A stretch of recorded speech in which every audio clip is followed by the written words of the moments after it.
Trustee Agunas, invocation.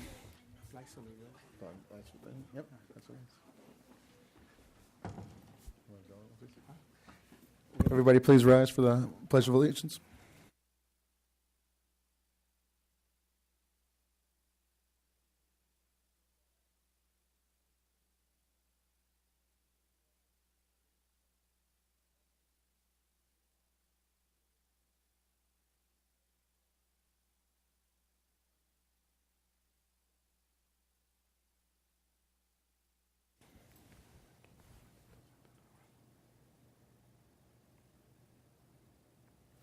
Thank you.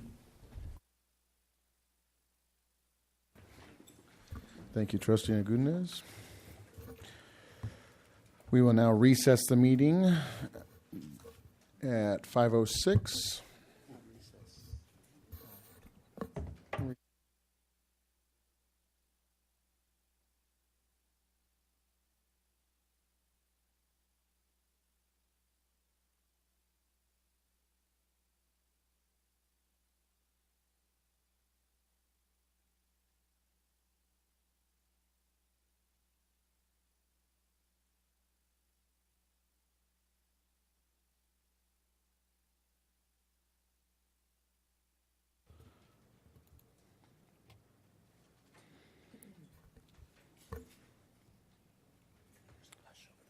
I know it's computer's slow right now. For those of you new to school board meetings, democracy, students, is a very slow but efficient and effective form of government. Slow. CMI meeting is now up if you want to join.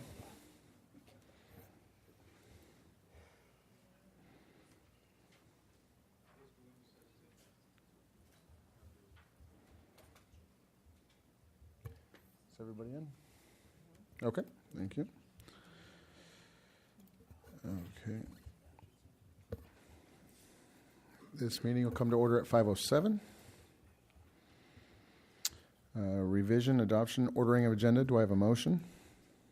So moved. Second. Carolyn with a second. Okay. Any questions? No? Please vote.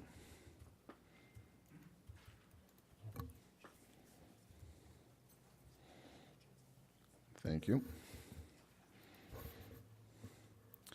Okay, oral report, student representative to the Board of Trustees, Cadet Major Omar, I'm sorry, Trustee Cooley. Cadet Major Omar Guerra, please.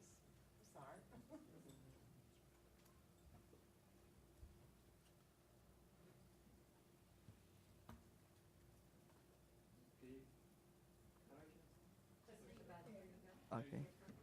Thank you. Good evening, Dr. Greenberg, Cabinet. Good evening, President and board members. Thank you for allowing me to be here to represent CMI. And I'll begin by discussing events and our clubs and what we've been doing over the past month. Now, to begin, I'll be talking about homecoming. Our homecoming football game was a great success. We took the victory, and our homecoming dance was a memorable experience for everyone. And as you can see on the bottom left corner, that picture is of all the seniors that went to the dance in front of the homecoming sign. On the right side, it's a picture of our football team going against our rivalry.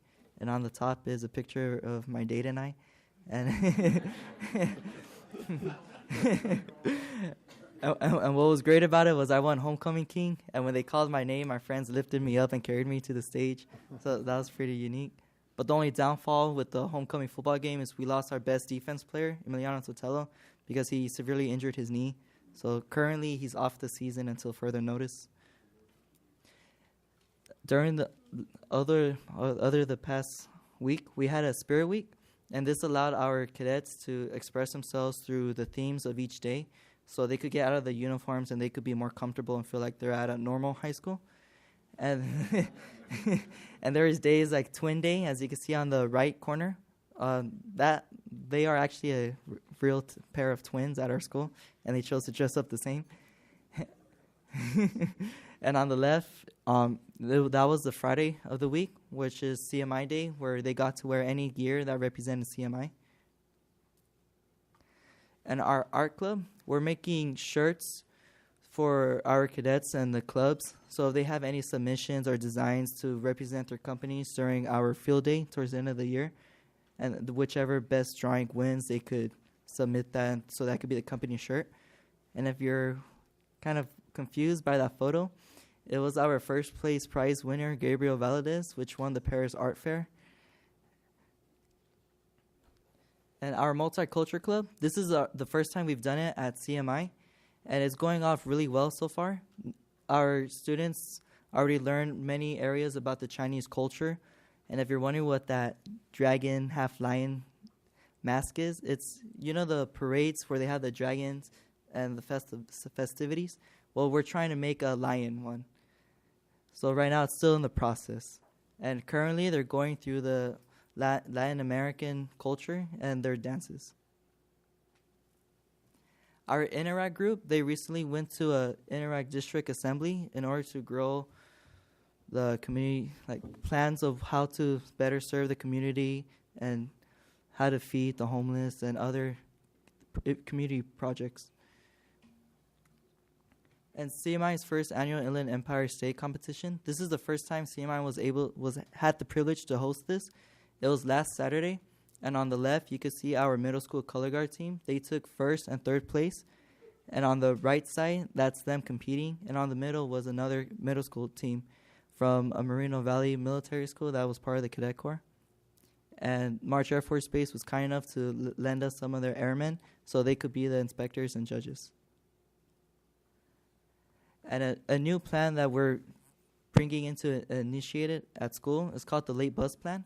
And what it is that we have 3 buses that come at the end of school. 2 of them leave on time and 1 stays late. So there could be more student involvement at our schools after school because they usually leave at 3:30. And because they leave at 3:30, the majority of the students that take the buses, they can't participate in any clubs, sports, or any other after-school activities. So this will allow them to not feel that pressure that I can't do anything after school. So they'll be able to do more activities. And this concludes my board meeting. So thank you, and have a good day. Thank you.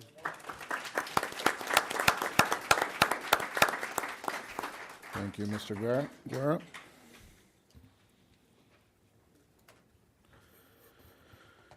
Okay. Oral report from CMI TA President Angel Love Behrens. Good evening, greetings to all, Cabinet, Superintendent, and our board. We are off and running for the school year. This is our 10th week of instruction. Teachers are excited. We've gone through a rough start, but thanks to your support and a lot of your hard work, some of our problems are being overcome. If you're on campus beyond about 4:30 or 5, which I am regularly, you can see our contractors on campus wheeling around huge, massive bundles of electrical wire, and they're in vaults under the ground, and they are very busy solving some of those problems.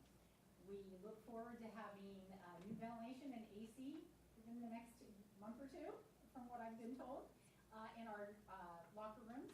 We're hoping that will solve some of the problems we're having with odors and ventilation problems in our locker rooms. We recently have had an increase in some fumes in those rooms. They're not sure if it's coming from the plumbing or the students, but we're hoping that the AC and the ventilation will help that. We thoroughly enjoyed Dr. Greenberg's visit during our homecoming game this past week. I do want to encourage you all, if you get a chance to come to any of our sporting events, any of our after-school events, we have pep rallies every now and then, come and visit. It is so incredibly valuable to our kids, and it really invigorates them to see you all on our campus. It really shows them that they really are truly valued in this district. I want to also thank Tanya and Steve for working with CMITA and our administrative teams. We worked since last spring at putting together an evaluation program rubric and new observation forms. We are well into using them, and they're working magnificently compared to what we had before. So I want to publicly thank you for that because it has resolved a lot of issues for us. Let's see. I also wanted to cover a few things that were going on our campus. If you look up on our screen, we have some photographs. This was some of our CMI Avid students attending a college conference was the first one. Can you just look at it a little bit? Little tiny bit. It's going too fast. Oops. The little bar on the right hand, if you grab a hold of that and slide it back up. No, there's one right No, that's next to it. the photographs. That- Yeah.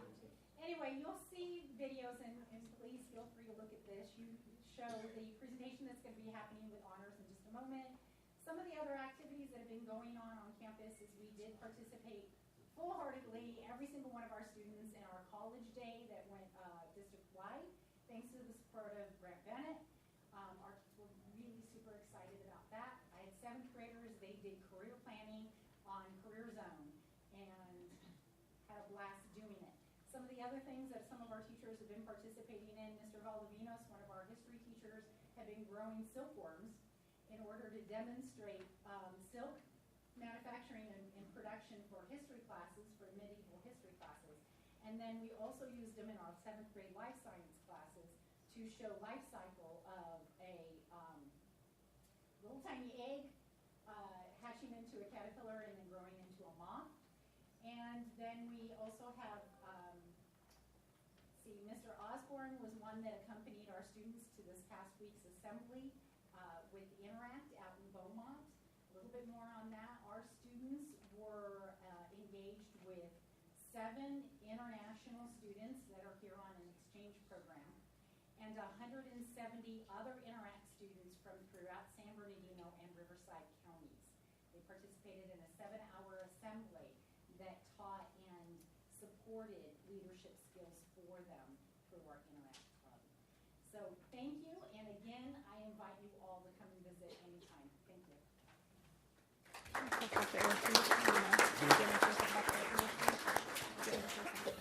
Thank you.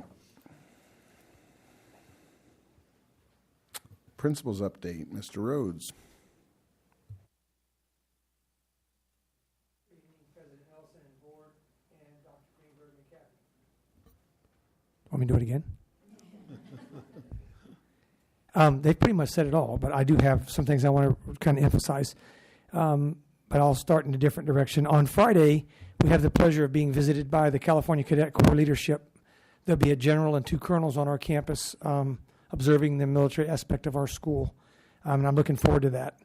I'm going to leave the award recognition to Diane and her crew, and I'm going to... Thank you. I told you I don't like microphones. Can I just talk? We have a couple of personnel changes coming up that we're taking care of. There's been no issues. Things have been going really well. And I want to make sure I reiterate, I think Art's behind me as well as Hector and the crew and Candace and her crew for all the support we've been getting with regard to our facilities. It's working great. I will have to inform Miss Angel Love Barons, though, that if it happens in the next month or 2, I want to know how it happened. Because it's a democracy, sir, and it'll take a little while. So in any event, we're working on it. It's working great. Again, we took our first Avid field trip today. Avid is new to our school. We took a group of kids to University of San Diego, and all things went really well. So by all accounts, things are going great. And again, I want to thank everybody here and behind me for their support. And I look forward to Miss Martin recognizing some of our students. And Omar, you did a great job. Thank you. Thank you. Good evening.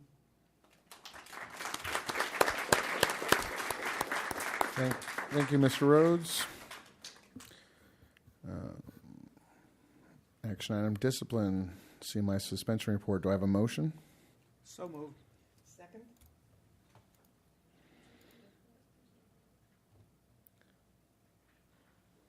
Any questions on this? Nope. Okay, please vote.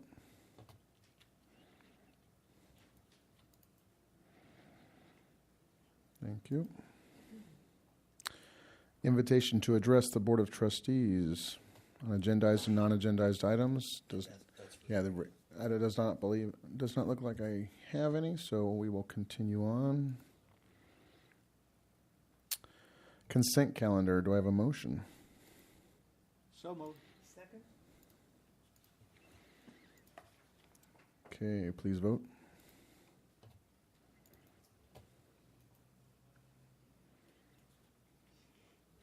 Thank you. Okay, closed session if necessary. Not necessary tonight. Thank you.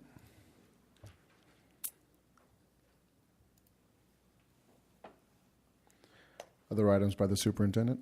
Just one other item. Mr. Rhodes, don't you have a pass and review coming up at your school for the next board meeting? Is it in December? All right. If you could get me that date, I'd like to get it to the board members because it's really a great event, and I'd like to make sure everybody knows about it. So thank you, sir. We have it on for Friday, October 30th. So it's on our calendar, and somehow that's why the superintendent is asking. So it's not going to be on Friday, October 30th. No Halloween pass and review, right? Okay, thank you. I didn't, yeah. He's going to be in trouble with Lori. Yeah, you'll have to answer to the lady sitting there at the table.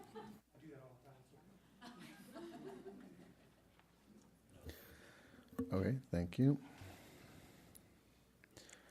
Any other items by the Board of Trustees? No. None for me. Okay, motion for adjournment. So moved. Second.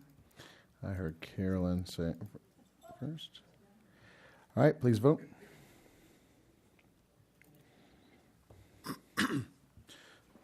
Okay, we are adjourned at 5:22.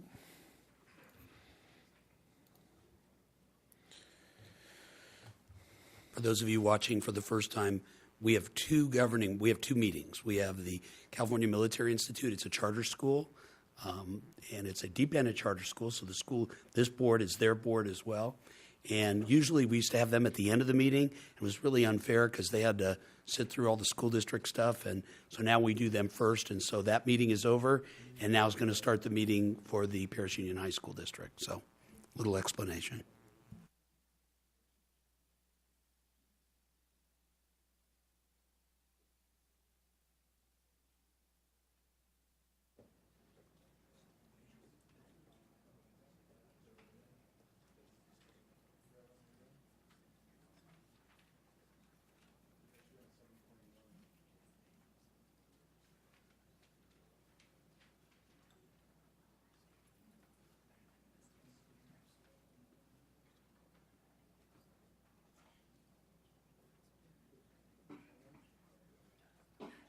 Okay, we're reconvening from the recess at 5:23. Okay, revision, adoption, ordering of the agenda. Do I have a motion? So moved. Second? Okay, please vote.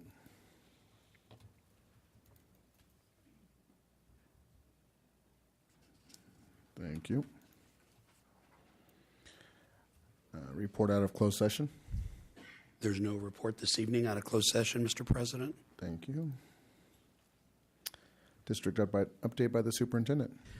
Well, thank you, Mr. Nelson. This has been a very busy month, and we're going to start off by talking about student success. So I'm going to first introduce Richard Santana, who is a engineering, robotics, you name it, teacher at Heritage High School, and he's got he wants to talk to the board and has a student to also talk to the board. So, Mr. Santana, the floor is yours.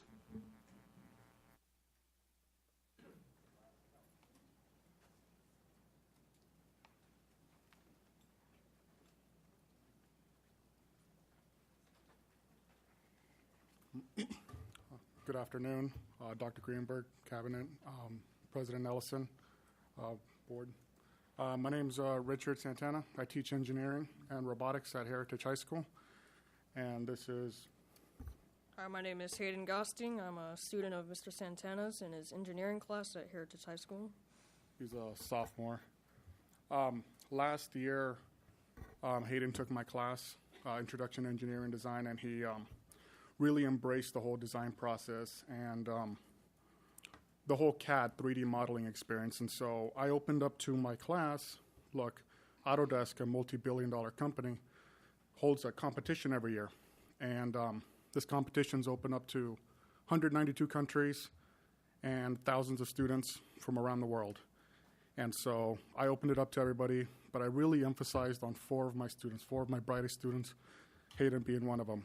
And so, sorry, it's been a long day.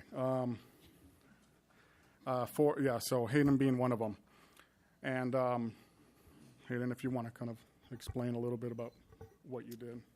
Okay, so the competition consisted of making a project, which was, first of all, the bike, a essay consisting of about 5 paragraphs, an exploded view, which is basically all the parts taken apart, and then an animation putting it all back together, which is pretty cool.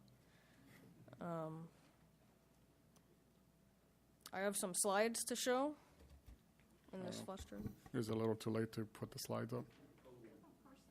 No? Here. Yeah, go ahead and tell them where it is. We literally just got here from robotics. Richard, why don't you tell us a little bit about the competition and before we get to the slides, a little more about the competition. So the competition, there's 3 different areas in which students can participate in. You either do, like Hayden did, design manufacturing, in which they had to design an all-terrain bicycle, and they had to do a report on it, or they had to do an animation movie, or an architectural project. And so, yeah, so an architectural project. And it's really opened up to a lot of people, just thousands of students. But specifically, depending on the age range, so this is open to 13 to 22-year-olds, they'll fall into one category. And so Hayden here he presented a quick presentation of kind of his project before we announce exactly the result of everything. No problem. No problem. So, Richard, how are things going at Heritage High School? Everything's going great. How's that football team doing? Sorry, Mr. Williamson. Hayden, as of right now, he's in my level 2 engineering class, and he's doing really well. So instead of just doing 3D modeling, we do a lot of hands-on building, and they're going to be coding and doing some electrical projects, which is going to be very exciting for them. And so I'm hoping he sticks through all the way to level 4, because what he's learned throughout the introduction of engineering really will help him do very well in level 4, which is essentially one big project. And is it ready? There we go. All right, Hayden. If you want to, your journey. Okay. Journey to World Champion by Hayden Gosting. It all starts when Mr. Santana introduces me to Autodesk Inventor, CAD for short. I took a fond interest and became quite good at drafting models. When Santana showed me this competition freshman year, I knew I had to compete. It all starts, in order to design this bike, I needed a computer capable of running the CAD software. So because of my straight A's freshman year, I got a grant, if you will, from my stepfather. This grant allowed me to purchase all the necessary parts to build this machine. If you look on the right, I built that computer. And unlike other professions, my tool of choice is the mouse. Here it is. Remember, every single one of these parts is handmade from scratch and designed all original.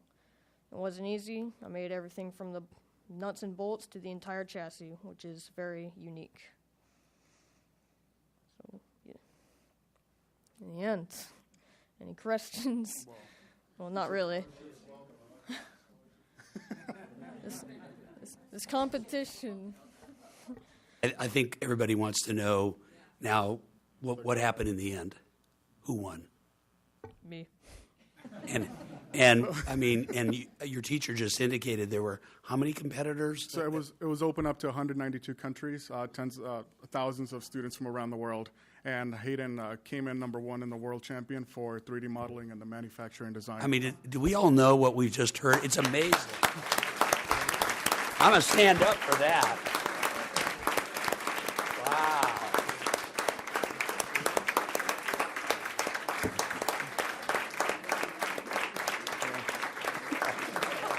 Doesn't know quite what to do.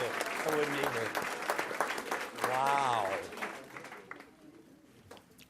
In the process, just to be able to participate, Hayden had to go out and get an industry certification as a professional certified Autodesk user.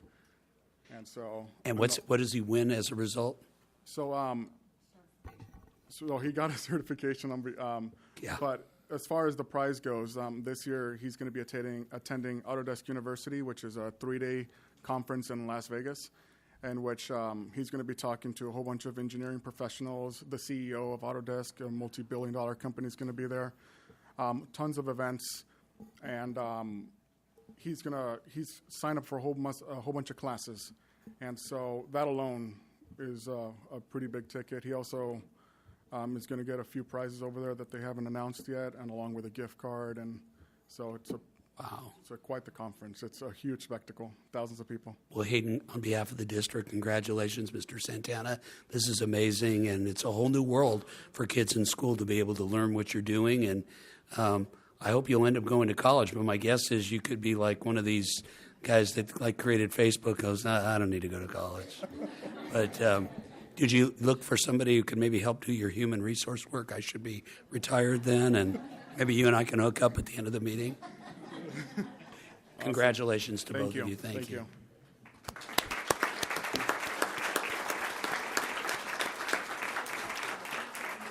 Speaking of engineering design, our coordinator in educational services, Diane Martin's here to talk about a competition that involved CMI and Pinacati Middle School for engineering and design. So tell us more about that, Ms. Martin. Thank you, and good evening, President Nelson, board members, Dr. Greenberg, and Cabinet. Before I go any further, I'd like to bring up Kevin Jackson, who, from Steps Ahead, he, as you remember, he was here last month, and he invited all of you to attend. And Grant, thank you for being there and representing Paris Union High School District as well. And so we had 2 participating schools, CMI and Pinacati, participate in the event, which I felt was just awesome. It was a great opportunity for students to display their skills and their communication skills as well. There was judging, and so they had to communicate what their projects were, what their essays were about. There was a STEM innovation bus. I'm probably stealing your thunder because Jonathan usually does that with everybody else, but I'm okay. Thanks, Candace. Yeah. So there was a lot of activities and events for the kids to participate in, and so I'll let Kevin just share a little bit more about the event, and then we'll bring up our award winners because Paris Union High School District swept the category, so it's really awesome. Well, you said it all. Oh. Now you know how she feels when I do that. I just want to say thank you. I'm going to greet everybody here, the superintendent, president of the cabinet, and everybody here, and especially Mr. Grant Bennett for coming up and supporting all of our students. We really appreciate it. This was the first annual Future Innovators of the Next Generation STEAM competition. And the reason why it's STEAM because we had an art component along with the science. And I'm proud to say that this particular district did quite well. And the thing that it did quite well. And we did have a number of things. We have robotics. Mrs. Santana was one of our, and Devin Cantron. They were judges, on our particular our event. But it was just extremely well. The STEM bus from Moreno Valley College, which I think they have pledged to come and work with the Paris Union District, also is something just absolutely fabulous. And it was there in the Boys and Girls Club from here in Paris, also had a demonstration of STEM for the elementary school kids. We don't want to exclude anybody. We want to start from the elementary school level. We had middle and high school students that were in the competition. but it was just absolutely awesome. We had our corporate sponsors, which was U.S. Bank, Pacific Western Bank, Northrop Grumman, Southern California Edison, and the Epson Corporation partnered with us in order to put this on. And I just wanted to say I'm just very proud of all of these students here that participated, and I want to give an special thanks to Diane Martin, which was on our team, putting this together for the last 18 months. And I think without her and the rest of the people on the crew, this would not have happened. Now, I'm very pleased today we gave out a lot of gifts, and I think some of the students, did you guys like the competition? Yeah. Okay. But what we're going to do today, we're going to give the monetary gifts. Now, what we had set up, this is based on my experience with the Aerospace Corporation, which I was a member of the Math and Science Committee for 17 years before I retired. And they had savings bonds before. We're going with monetary gifts. And we want to shoot the bar high because we want more and more involvement. But the first place for the experiment team for the middle school, Pinnaconny, will be $1,500, which will constitute $300 per member on the team. CMI, they had first, second, and third place on the essay team, and that will constitute $300, $200, $100 for those winners. So we were very proud, and I will probably let them come up and tell you. I can tell you what some of the essays were on, and it was on nanorobotics technology, medical treatment, and quality of life. That was one of the cadets, the first place cadet, which was Samuel. Yeah, okay, everybody knows. Okay.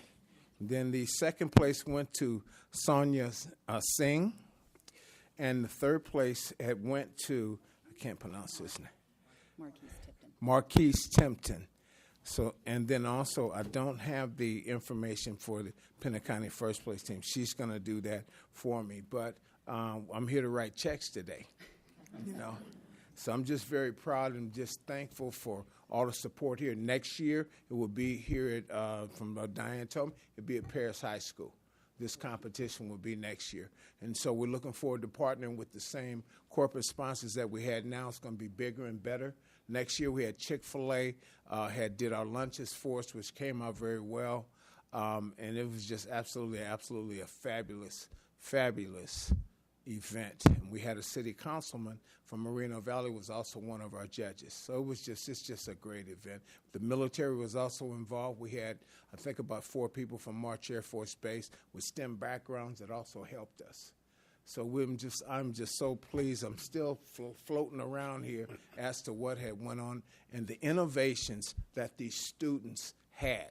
6th graders, I mean, it's just absolutely fabulous. Just fabulous. So I'm looking forward to next year. We're going to get started on this in about next week because I've already had a week of rest, so I'm ready to go.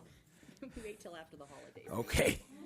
So I want to give some thanks to. Okay, and thank you very much. I appreciate it. So before you leave, Kevin, I want to go ahead and bring up, because I'd like to give them their certificates, please. If I could have Principal Michael Rhodes come join us. And without the support of a particular teacher at CMI to be able to work and mentor the students through this essay process, because it was quite lengthy and there was a lot of research. And so what I would like to do is bring Lorraine Turner up here. She was the leader of the pack, so to speak. And so I want to thank you, Lorraine, and you can stay up here too, for your leadership and guidance for the students in writing their essays. So for third place, as as Kevin had said, that Marquise Tipton. So here is your certificate. Don't go too far because we have a cash award for you as well. And then second place, Sonia Singh. Congratulations. And then our first place is Samuel Arda. So if you could please just give them a round of applause and appreciation for all of their hard work.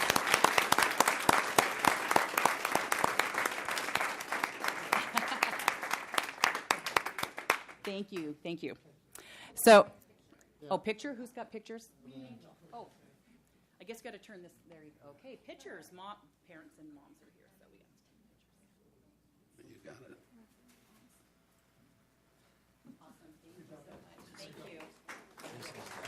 And then if I can also have, again, for Pinacati, if it wasn't for the two teachers that helped spend all that extra time working with the students for the experiment portion, I'd like to have Brenda Dizon Harris and Arthur Wynn please come up.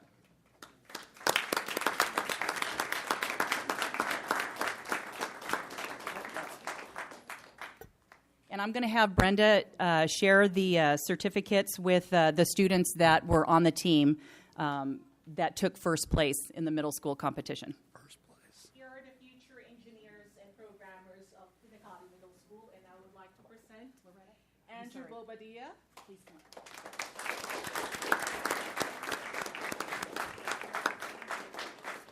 Kenya Martin.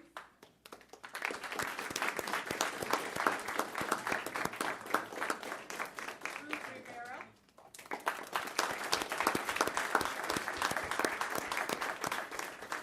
And Fernando Rodriguez.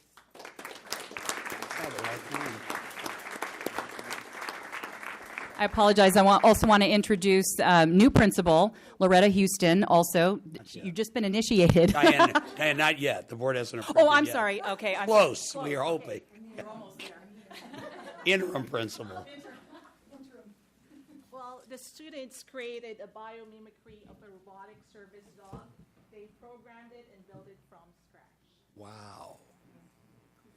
You guys are amazing. Great job. First place. We like the gold medal. That's the robot I named. That's the robot I named.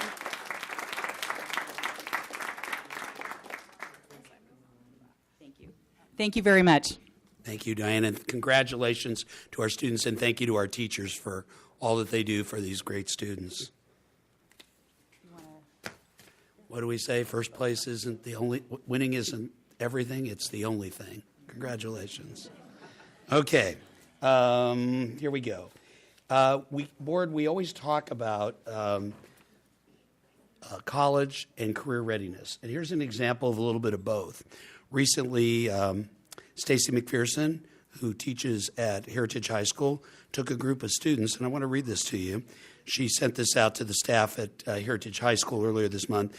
Today, 30 of the Heritage High robot students went on a tour of an electronics engineering building called Datatronics. They work in magnetics. They design and produce transformers for aerospace products for NASA, as well as medical devices and tasers. They taught the kids about what transformers and inductors are and took us on a tour of their facility. The students got to see the equipment used and learn about the process from design engineers in order to order and receive the raw materials, to prototype in their machine shop, to production, and then finally to quality control. We were even able to walk through customer service and human resources departments. The comprehensive tour was very informative for our students, and I just want you to know our teachers are going out of their way to make sure that the kids, whatever we're doing at school, the students understand how it relates to a real-world job. So thank you, Stacy McPherson, for your leadership on that. Want everybody to know that this year we went to 7-period day in the school district. And we started late. We had a late start, so students didn't all get to pick their 7th class, but many did. But I really want to emphasize to the board and to the public what this means for our students. Last year, we did not have Pop Project lead the way in science of technology. This year, we have 3 sections at Pinacati Middle School, so I'm only talking about Pinacati, 108 students taking that. And one of the reasons they can take it, besides the fact we're offering it, is because they have a 7th period to be able to take it. Art. Last year, we had 1 section, 36 students. This year, 5 sections, 180 students. Spanish was not taught at Pinacati last year. We now are teaching 7 sections of Spanish, 252 Pinacati students taking that. Obviously, Project Lead the Way Medical Detective wasn't offered last year. This year, 4 sections, 144 students. Project Lead the Way Automation, Robotics Design, Modeling, 1 section, 36 students. Technology, this is amazing. Last year, we had 1 section, 36 students taking technology at Pinacati Middle School. This year, 13 sections, 520 students taking that. Band, last year 2 sections, this year 3 sections. ASB, 1 section last year, 2 this year. Drama was not offered last year. We now are offering 4 sections of drama, 144 students. And so I really want to thank the board, and I want to thank PSEA, Vicki Mueller, and the teachers, because it is a lot of extra work to do what the teachers are doing. But the difference is the kids are being able to take classes that they want to take and clearly are important to their future. And one of the things that I saw, and I've been around since Proposition 13 was passed in 1978 in California. Before that time, there was a lot of art and music in schools. But for the last 38 years, that, No Child Left Behind, all the interventions classes students had to take, essentially average and students who are struggling or English learners or special education students, they were never able to take electives. And I just want you to know that, to me, this is a civil rights issue. The fact that we're having a 7-period day allows so many students to take the classes that I believe are the classes that sometimes bring them to school. I'm going to let the high schools give me some data, but my understanding is art and ceramics are taking off. I know at Heritage High School, a wonderful drama teacher, he's only been able to get 3 classes. He now has 6 classes of drama. So while everybody would say adding a 7th period has been a real strain, I'm speaking for the students. I go out there and talk to them, and they're excited about these kinds of classes. These are 21st century classes that they're taking, and I, again, really commend the board and our teachers, our classified employees who are also working longer and harder to make it happen. It's pretty exciting. Last week, we dedicated and we completed the final phase at Pinacati Middle School. And board members, you were all couldn't be there, and you all had good excuses. And you're my employers, so you don't need an excuse. But I thought I'd read to you what I read that day. And by the way, this came from Candace Rain, so it's really written well. I don't deserve the credit.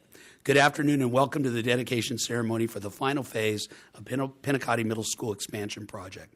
This is a monumental event for this community and the community, for the school and the community, and I'm excited to many of you are here to celebrate it with us. Pinacati School opened in August 1987. The school was originally designed to accommodate 700 7th and 8th grade students. Growth within the area has pushed student enrollment to almost 1,200 today. At one time, it was more than 1,400.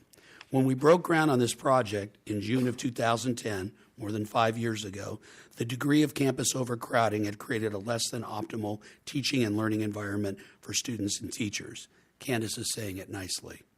Today, it is one of the best, if not the best, middle school campus in the county, if not the state. It's always had a great instructional program. Now they got a building to match it. Phase 1 of the Pinacati Middle School Expansion Project was completed in August 2012, included a new library, administration building, and a new gymnasium.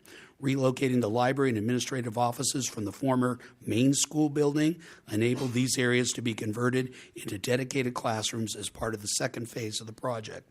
The new state-of-the-art gymnasium includes 2 multi-use classrooms, as well as expanded locker rooms and a fitness center. I know there's some high schools in this county that are envious of the gym at Pinacati. Phase 1 also included modified and expanded parking to better accommodate school and community use of the facilities. Phase 2 of the expansion project began in September 2012. It included the modification and expansion of the former main school building to include new classrooms, new kitchen facilities, a new resource area, a new outdoor lunch shelter, and the existing multipurpose room and restrooms were modernized, upgraded, and expanded. The third and final phase of the project, which everybody came to see that day, includes the addition of this classroom building, the 2-story building. As some of you remember, this is the area where the old, much smaller gymnasium once stood, in fact, too small for a middle school. Teachers and students at Pinacati moved into this wonderful classroom building at the start of the year and quickly began to utilize and appreciate the functional open layout. The building houses 2 special education classrooms, which include life skills facilities, such as a kitchen and laundry area. It also includes 2 new science labs, along with other classrooms that have access to open collaboration spaces within the building. Even the furniture chosen to facilitate the flexible and collaborative nature of the building was selected. The entire campus, including this new building, has the latest technology to support our Scholar Plus initiative, still the first of its kind in this county, and there are wireless access available throughout the campus. The new campus also provides students with outdoor spaces dedicated to sports for use during PE and areas to be used during lunch activities. With the completion of Phase 3, Pinacati is a completely new and modern campus. We couldn't be more excited or proud to provide a campus like this to our students, teachers, and community. On behalf of the Board of Trustees of the Bears Union High School District, I wish to thank the community who supported Measure T in November 2012. The passage of this $153 million local bond measure, along with local and limited state facilities money, have created what you see today. And if everybody likes what we've done at Pinacati, hang around long enough and you'll see us do the same thing at Paris High School. Really want to take this opportunity to not only thank the board for hanging with us all these years while we redesigned and rebuilt this school, but thank the school and the staff who went through so many changes. It was difficult on them. And finally, the success belongs to this lady to my left, Candace Rains, and Hector Gonzalez, and our design and construction team. They did a wonderful job. So thank you very much. And I know every time I go to Pinacati and I run into the staff, they are so appreciative, and it makes my heart feel really good. So congratulations, Pinacati. And if you stick around long enough tonight, I know you'll all be here already. So, Hector's going to do a presentation, and he's got some great pictures for those of you that haven't seen Pinacati. I bragged a little bit about the 7-period day. I also want to brag about SBAC. SBAC is the new Smarter Balance assessments we gave this year. As you can guess, statewide, the results weren't good because we haven't been teaching students. We were testing them in a way they hadn't been taught. And so, but we think the future is really bright in terms of these Smarter Balance assessments. And while state language arts and math scores weren't where any of us want them to be, as a school district, there are 23 school districts in Riverside County, and we're 17th in terms of socioeconomics, students in poverty, and parent education. I could argue that I think we're even lower than that, but let's just say we're 17th. Standardized testing is a zip code directory of student achievement. No surprise that the highest achievement occurs in the most affluent areas. So you would expect Myriad and Temecula and parts of Corona and Riverside to do really well in this sort of testing, and they did. But if you look at the data a little closely, more closely as we did, as Charles Tippy did at our previous board meeting, governing board, we're 17th. So you would think that in language arts and in math at 11th grade, we would be about 17th, right? Temecula Murrieta, number 1, number 2, that's where their affluence is, that's what they scored. So you'd think we'd be 17th. We were 6th in language arts and 7th in mathematics.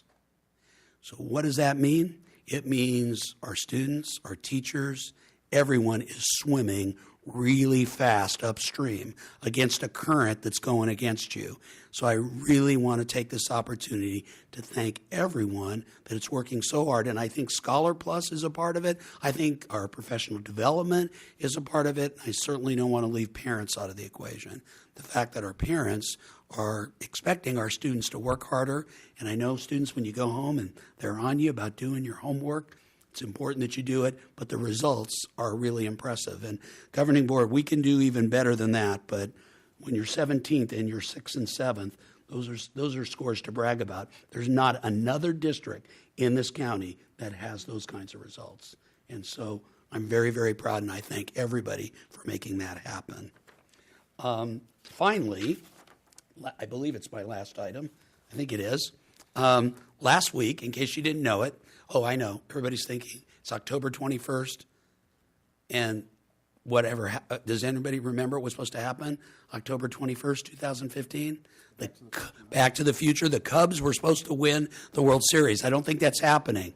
They're down 3-0. But also important, today is that day. Last week was the week of the school administrator. The state of California has designated the week of October 11th to 17th as the week of the school administrator. John Maxwell says that leadership doesn't make a difference, it makes the difference.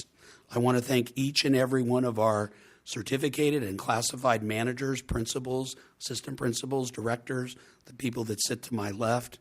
It really does take a village to make a difference in the lives of students.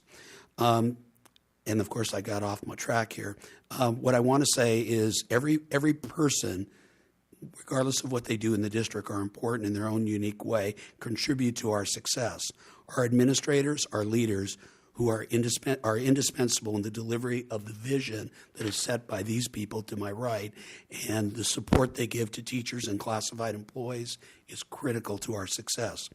I hope, this was written to them, I hope you will take some time this week to not only reflect on your contributions, but also to thank your colleagues on our leadership team.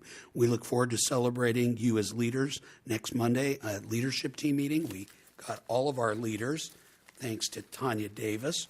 We got them all these little card holders with the district's logo on it, and a quote by Maya Angelou that says, "Be a rainbow in somebody else's cloud." And to me, that's what great leaders, great teachers, great classified employees do. And so with that, that'll conclude my report. Sorry I showed you my receipt from In-N-Out, but I meant to show you this. Yeah, I know. I spent $11 at In-N-Out. It was really good. Thank you very much.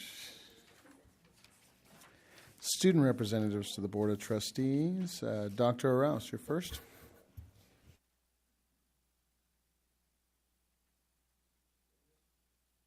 Let's welcome from Heritage High School, Alexa Valencia.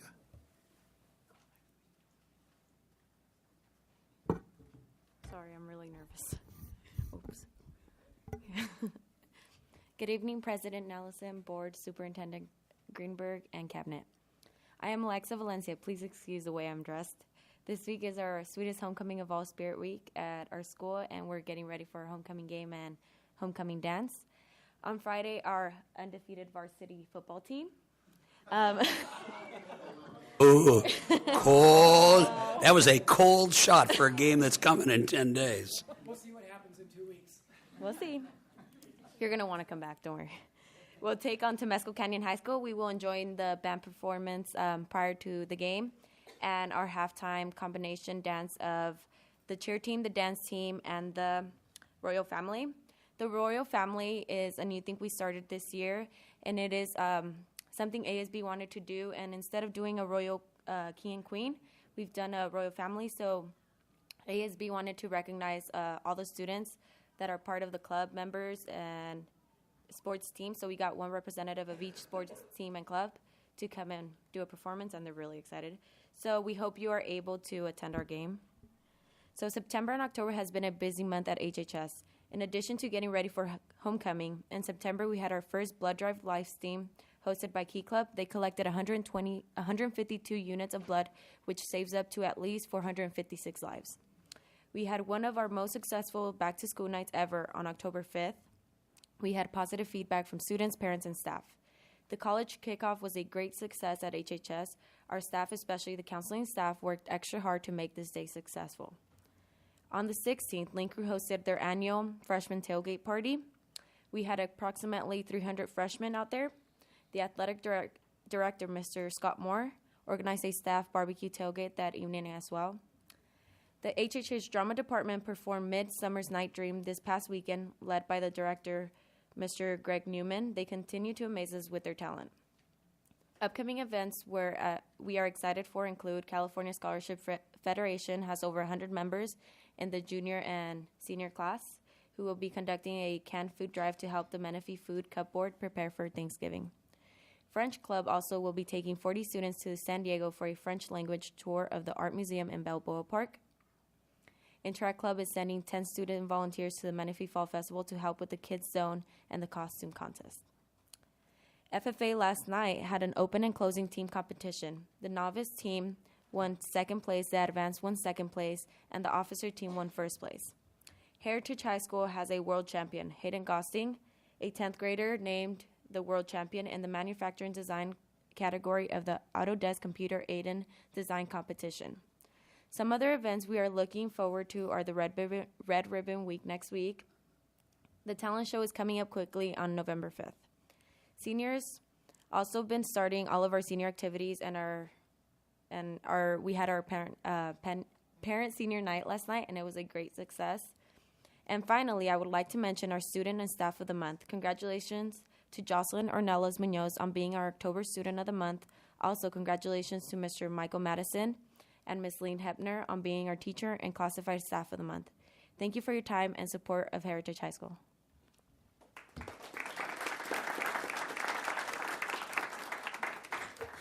Thank you, Ms. Valencia. Trustee Twyman.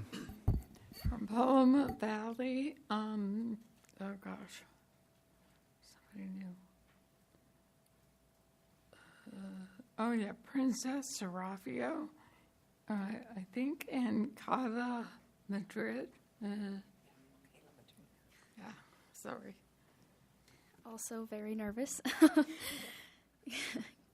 Good evening, President Nelson, Board, Superintendent Greenberg, and Cabinet. I'm Kayla Madrid. And I'm Princess Serafio. Okay, today we'd like to speak to you about a couple events that are going on at Paloma. Just click right. Okay, so last week we had our Breast Cancer Awareness Spirit Week. So Monday was our Crazy Socks Day, which everyone wore, just different color socks or rainbows, cool stuff like that. Tuesday we had Camel versus Ninja Day, so there are some people with like cool belts around themselves or A lot of people wearing it at school. Yeah, there's a lot of students. That was the joke. The camo was a joke, you know. No, it was Okay. So Wednesday was our college day, so everybody wore UCLA or UCR sweatshirts, t-shirts, stuff like that. And Thursday was Superhero Day, was Fight Against Cancer. And Friday was Pink Out.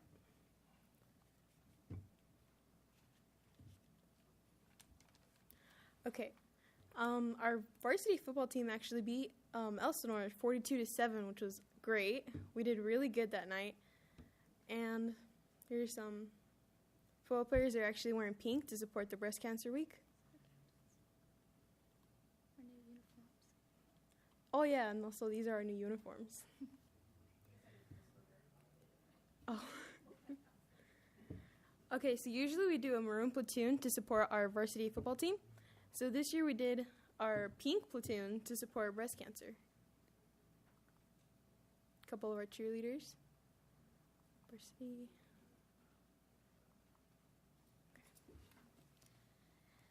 Okay, this was our cross-country meet. Paloma boys and girls varsity took first place. We're very honored to say that we're just very proud of our team this year for all their hard work and dedication. Oh, this is you again. For Linku, we had an activity on Monday, which we had a whole bunch of freshmen just come out. It was our link up.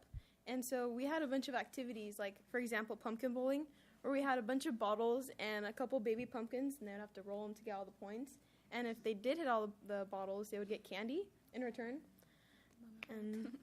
And on the right of that is the mummy wrap. So we had a couple of our Linker members volunteer for this and a couple freshmen to volunteer. They would have to wrap them up in a certain amount of time. The first one would win, the most candy. People, candy. That was your award.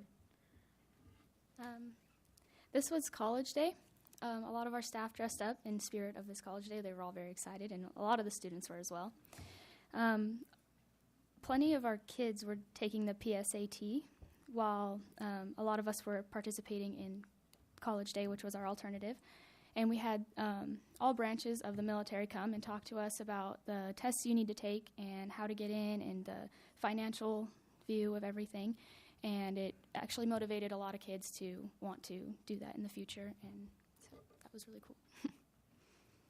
More of our people just sporting it.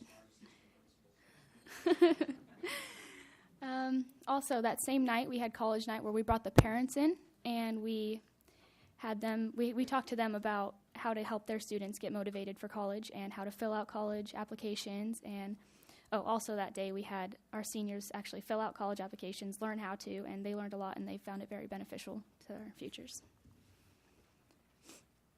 Also a part of College and Career Day, presentations from all the people that came from their careers. There's a lot of the seniors filling out their applications. More seniors and seniors.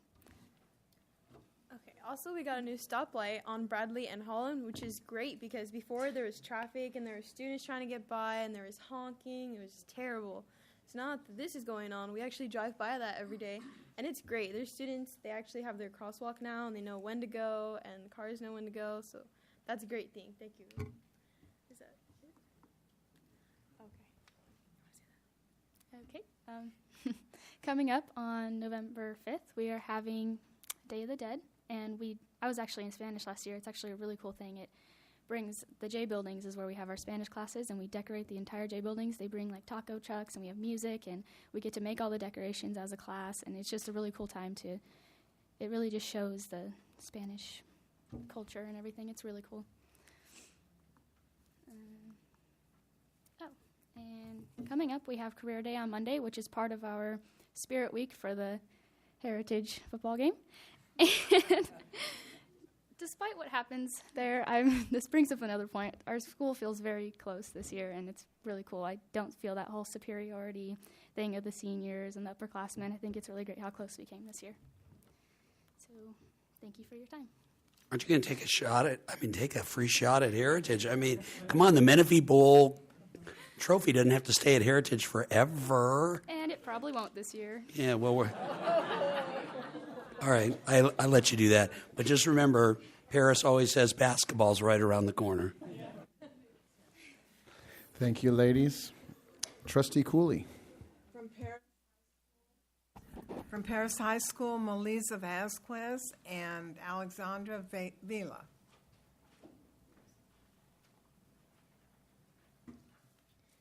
Good evening, President Nelson, board members, Superintendent Dr. Greenberg, and Cabinet.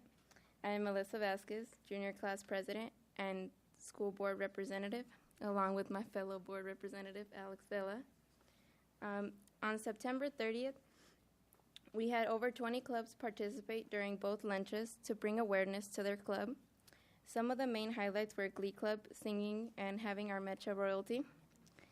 On October 2nd, Lean Crew celebrated the freshman class and their good grades by hosting Freshman Friday. That included music and a few games of giant hot potato. They also received popsicles as a reward for excelling in their academics. On October 7th, the National Walk to School and Ride Your Bike to School Day, we headed out to Skyview Elementary, ASB, with the help of ASB leadership, which is us, band and cheer, walk to school with students in support of making healthy choices in life.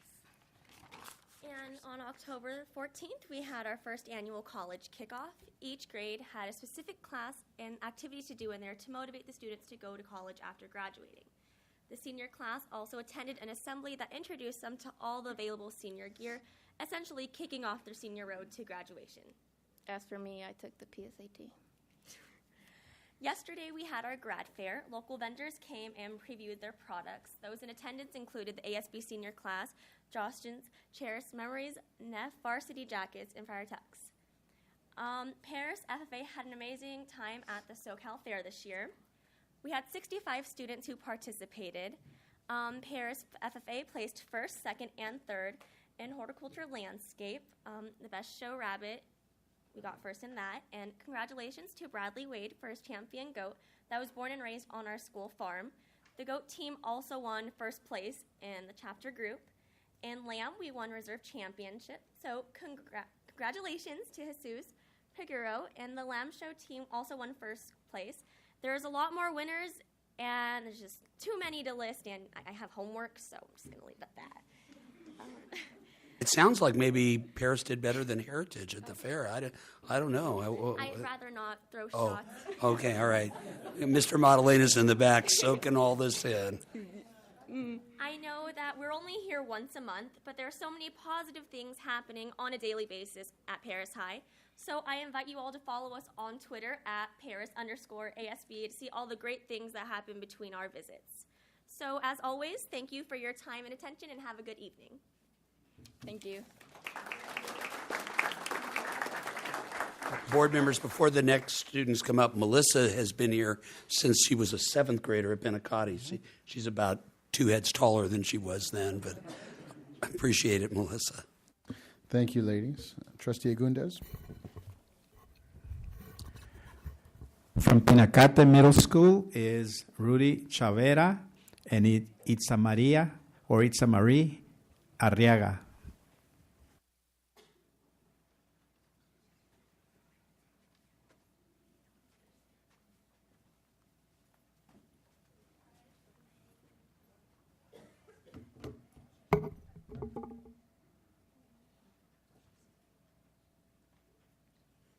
Good evening, President Nelson and members of the board, trustees, and Dr. Greenberg and the members of the cabinet.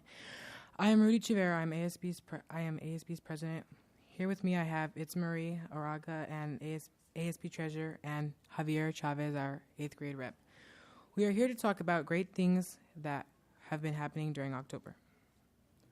First of all, we'd like to publicly welcome our interim principal, Miss Houston. She has only been with us for a little while, and we are just getting to know her, and she is getting to know us. We hope she likes Penacati.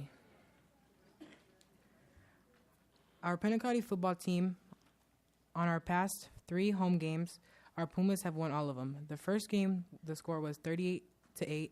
Our second game was 42-0, and the last home game was 36-8. Our Pumas have been doing great this year and have won all our games except one.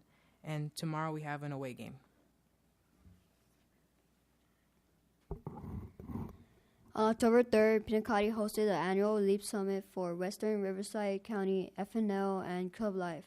40 schools, 300 students, and 42 advisors at the event of our beautiful campus.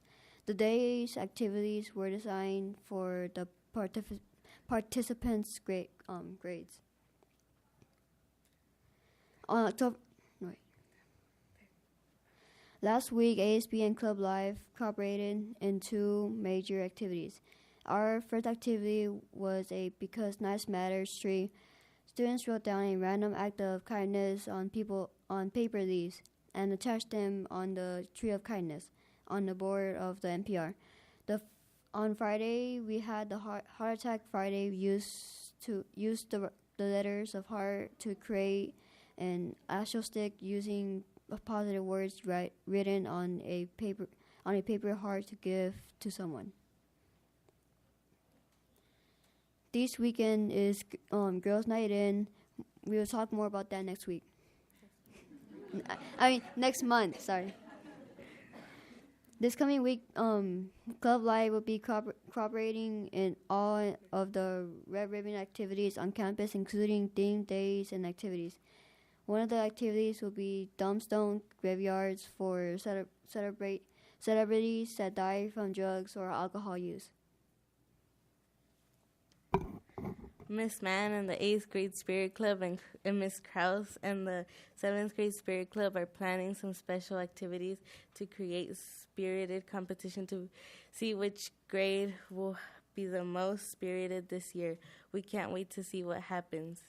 ASB would like to congratulate the students of the Robotics Club and their advisors, Mrs. Dyson Harris and Mr. Glenn, for receiving first place for the STEM science experiment, Johnny 5, a robotic service, and Seeing Eye Dog for the blind and elderly. They also won 3rd place for their essay in the essay contest. Thank you for your kind attention to our report. Do you have any questions? And watch for our Twitter updates coming soon. Have a great evening. Update. Wow. You know, everybody keeps talking about Heritage being 35-0 in league play since they started, but nobody's touched Pinacati yet in middle school play either. So some of the varsity teams better watch out. We got middle school might take you on. So if we could set the record straight, because Mr. Madalena is blowing up my phone back or up here. So as the rabbit advisor for Paris High School, I will say that Heritage had the best in show. Paris High School, sorry girls, we had best in breed for a mini lop. Setting the record straight, Mr. Madalena. Are you better now? Thank you.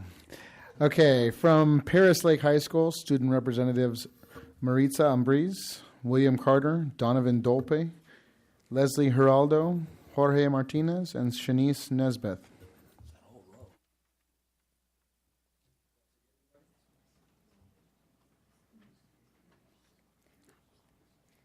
Good evening, Governing Board and Cabinet members. My name is William Carter, and I am a member of Paris Lake High School ASB. Congratulations to our Student of the Month, Alan Flock. We all appreciate that he represented the Falcons so well. We had a successful Spirit Week in September. We will be having another Spirit Week during the last week of October. It will include Dress for Success, Royalty Day, Mardi Gras, and there will be no beads. NFL Jersey Day, and a costume contest. We will also be having a Halloween maze on October 22nd and 23rd as a fundraiser or a food drive for the community. The admission fee is $1 or 2 cans of food during lunch. On Saturday, October 3rd, 2015, Hope Stover, Shanice Nesbeth, and myself went to Pinacati Middle School for an FNL activity, Friday Night Live. It's a worldwide program where kids around our age and younger attend to become a better person. We did a lot of activities where we had to work together in order to get the job done. There were a lot of different speakers that spoke to us about their path and how they became to be a part of FNL. The Youth Along class went on a field trip to San Bernardino County Morgue. We were able to watch videos of how people died. We also talked about careers that are interesting and having to deal with dead bodies. We were able to go inside the freezer. The smell was bad, but it made us realize we wouldn't want to go through the point where we have to identify a family member or the body of someone important. He made us think twice about why all lives are important. We certainly want to take more field trips like this so our students can have more opportunities to see and learn new things.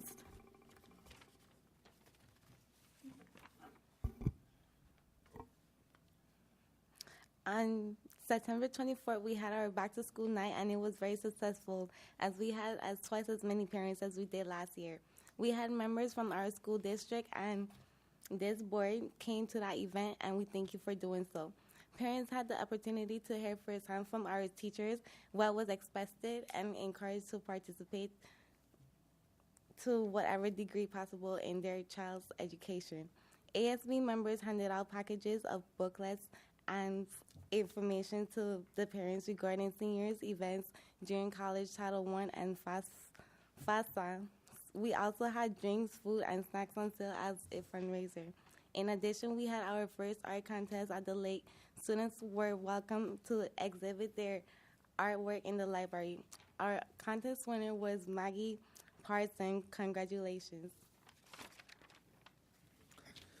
Our college kickoff on Wednesday, October 14, 2015, we had 12 guest speakers at our school. We had a different occupation. They taught about the career, what they did, and what the point of the people they worked, and the skills and tools they needed to have to complete the job. They told us how important it is to have a diploma in education. We have sessions on nursing, the police force, art schools, junior colleges, private schools, and construction, and Army and Nations Guard, and tool schools. Each of the express how important it has to have a high school diploma to continue in art education. Our Paris Lake Soror Awards. Tomorrow we will be giving certificates to 97 students for those that had excellent attendance, great grades, and super behavior for the first half of the first trimester. There are 3 levels, silver, platinum, and gold, and we also have a raffle for great prizes and like skateboards and scooters within that same group. This is twice as many students that achieved this honor than during the same period last year. Great job, Falcons. Thank you, and do you guys have any questions?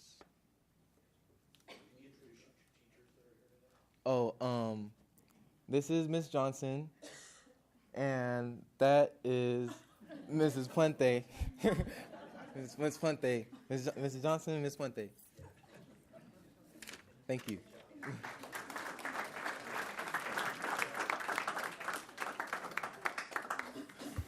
Thank you very much. And at this time, you guys may leave if you have anything you need to do. You do not need to hang around. I know it can be boring. We have to be here. You guys do not. If you'd like to stay around, you can. But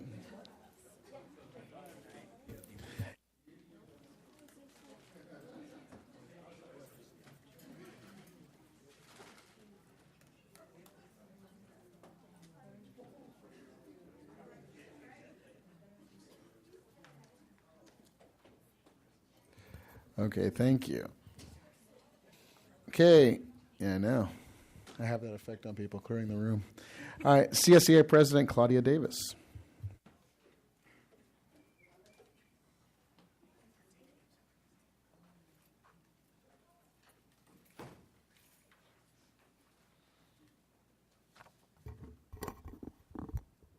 I'm short, but I don't think I'm that short.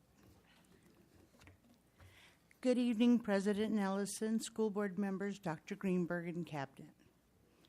I hope everyone is doing well. We, the members of CSEA, are all doing well. There have been a few bumps in the road, but we are dealing with them as they come up, collaboratively with the district. The membership has voted for the reclassification and the new position of the accountant. It voted it in. It said yes, after you did. Okay. We had to do that. CSEA headquarters has done some realigning, and our chapter, Paris Valley 469, is no longer in Region 91. We are now, we are now in Region 38, and I have been appointed by our president, Michael Bilbrey, as the Political Action Coordinator for Region 38. Okay. Last week, October 12th to the 16th, was National School Lunch Week, as well as the administrator thing. I am proud to say that our school cafeteria, God bless you. I am proud to say that our school cafeterias have caring employees who work in them, and they all play a critical role in the educational process by providing nutritious meals to our students with joy and a smile. We have a newsletter. It's called The Informer, and I've given you one before, and I have one for each of you tonight.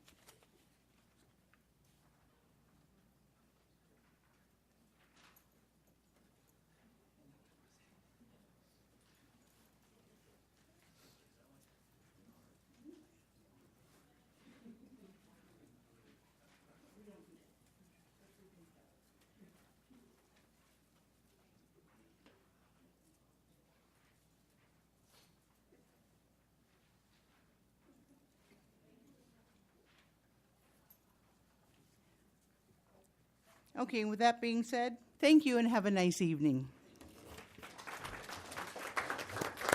Thank you, Claudia. PSEA President Vicki Mueller. Hopefully my computer doesn't die on me and my voice fades out as I throw your remote on the floor.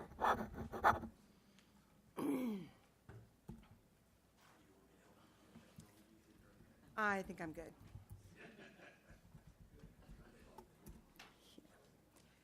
Especially with you. Did I say it out loud?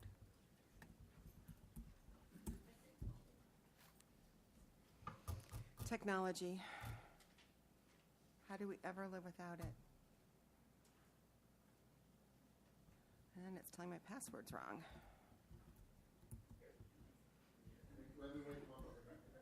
Huh? There we go. I got it. Okay. Good evening, Board President, board members, and Cabinet. Thank you for allowing this time for PSEA to address the board. It's exciting to see Pentecostal completed and students filling the new classrooms. On October 9th, 10th, and 11th, PSEA sent 13 members to the Omni Resort in Rancho Las Palmas. I know, such a chore to be there. But during that time, we attended several sessions from special ed, classroom engagement, NGSS, retirement, and many other relevant topics. We're hoping to utilize the services of CTA to provide more trainings and support for our teachers. We would like to have a partnership with the district to provide these services. Excuse me. There are, however, a few more things that are causing some concerns around the district. Many of the issues I'm hoping that we can work out through the PRC process with the cabinet. Yet one of our concerns that was brought to my attention only yesterday, and for me it's very serious. It was reported at our executive board meeting that to date there were 61 fights at Heritage High School since school started. 3 more fights occurred today, bringing that total to 64. That's approximately 8 fights per week. There could be many underlying factors leading to these events, and we feel that we must have a joint collaborative effort to seek solutions to these problems to stop these fights. I'd like to know what's being done and then what can be done. I hope that we have some meaningful conversations on this problem of school violence that is occurring at Heritage High School.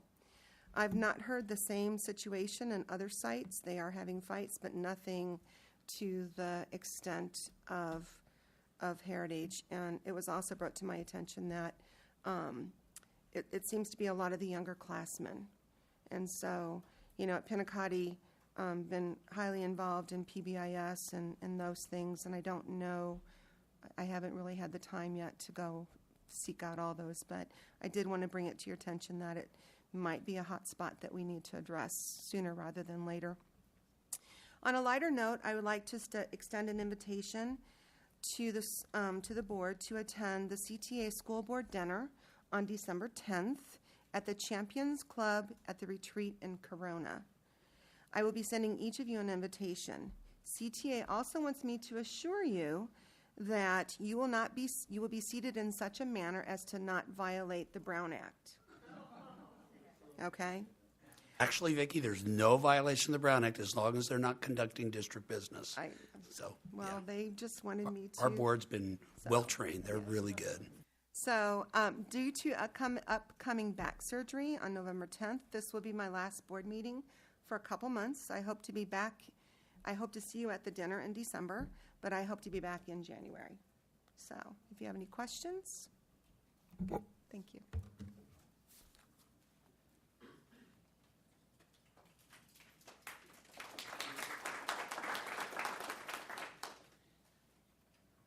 Thank you, Vicki.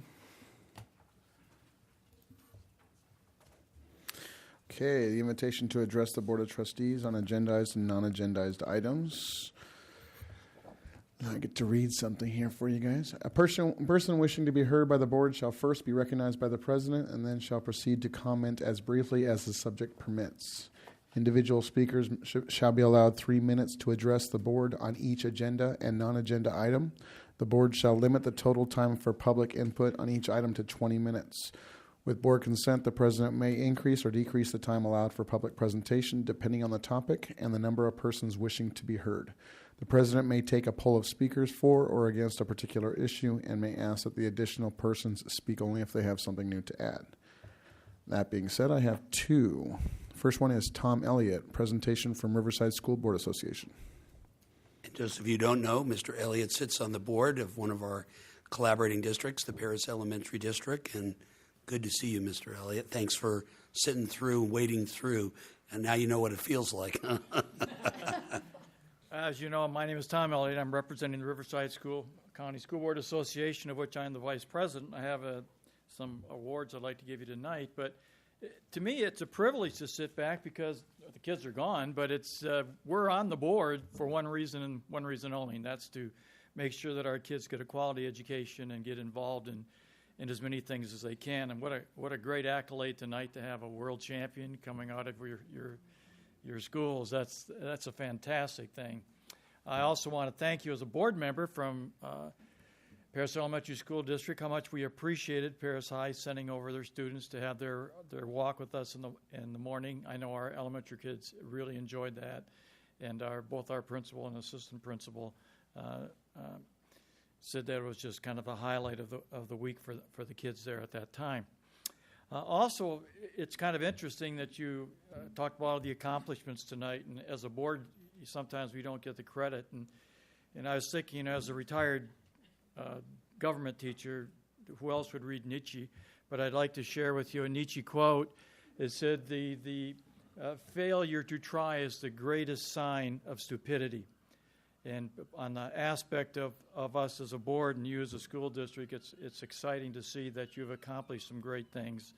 And as a parent of a child who graduated from Paris High, and as a parent of a child who teaches at Paris High School, it's a privilege to see what great things are taking place at Paris High.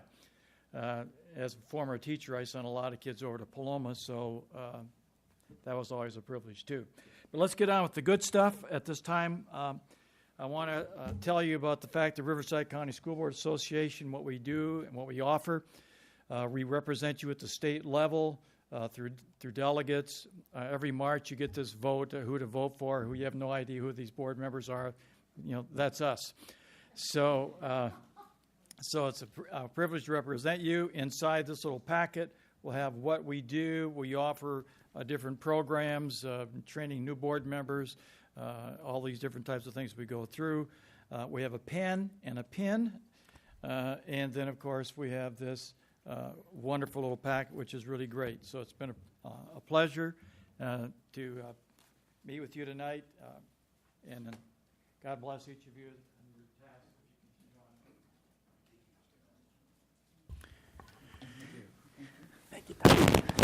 And Mr. Elliott, on a side note, thanks for training a superintendent to be a board member, because this guy's working out really great for us. Tom was an excellent board member as well as excellent boss for me anyway.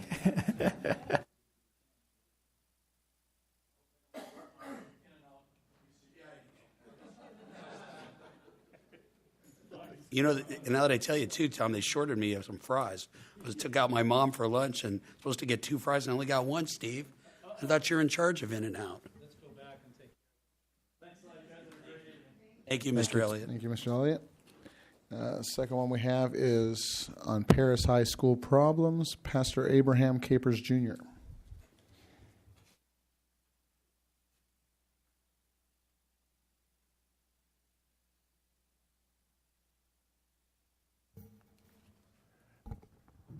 Greetings, President, board members, and I'm only used to preaching. I'm not used to talking in public. And I always say to all of you, my father's children, I'm standing before you for a reason, because the parents is getting on me as well as the children. Of course, I get it before the principal, and the news usually come to me a lot quicker because there's so many preachers that work together and network, and we know the children's problems, so forth and so on. So the problem is a lot of this stuff has been swept under the rug, and the principal doesn't know it. And so we have people that is in position that shouldn't be. And to mentally abuse a child is still child abuse. And so the parents are getting frustrated, and most of them will give up. But so now they have a outlet. And so we don't want to keep it going any further. We trying to help the principal, because he was the type person that is willing to work with us. And so, but it's just too drawn out, too long. It have to be a speedy results, because people has been frustrated so long. And they said they need answers, and they need them immediately. That Paris is not a prison for the kids. You have to allow children to be children. And I'm proud to say that we are trying to work it out. We invited the principal over to a meeting and he gladly accepted it. And so with that, I'll say amen. And so, you know, we need those things addressed quickly as possible. Thank you. Okay, thank you, Mr. Capers. All right.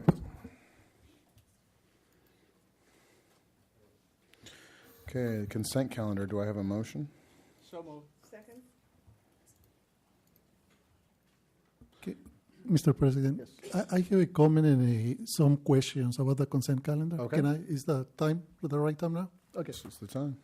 Okay. First of all, I want to congratulate Mr. Graham Bennett for being selected and participating on the WASC program at WAM, right? Yeah, so you are going to be visiting WAM. I'm completely sure they are going to benefit from your expertise and all your knowledge and background in terms of the WASC visitation. Are you being a WASC committee chair or a member? I'm one of the commissioners. One of the commissioners. Okay, congratulations, sir. It's a really excellent recognition. In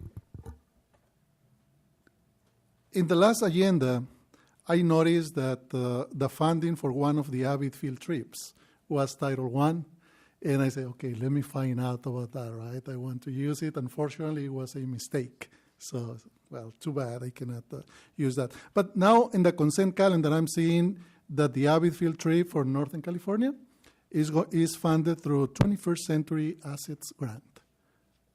What is that? Can you, in a few seconds, explain where is that funding come from? Diane's going to come up and yeah. Diane's our coordinator with that program, so we'll have Diane come up and share about it.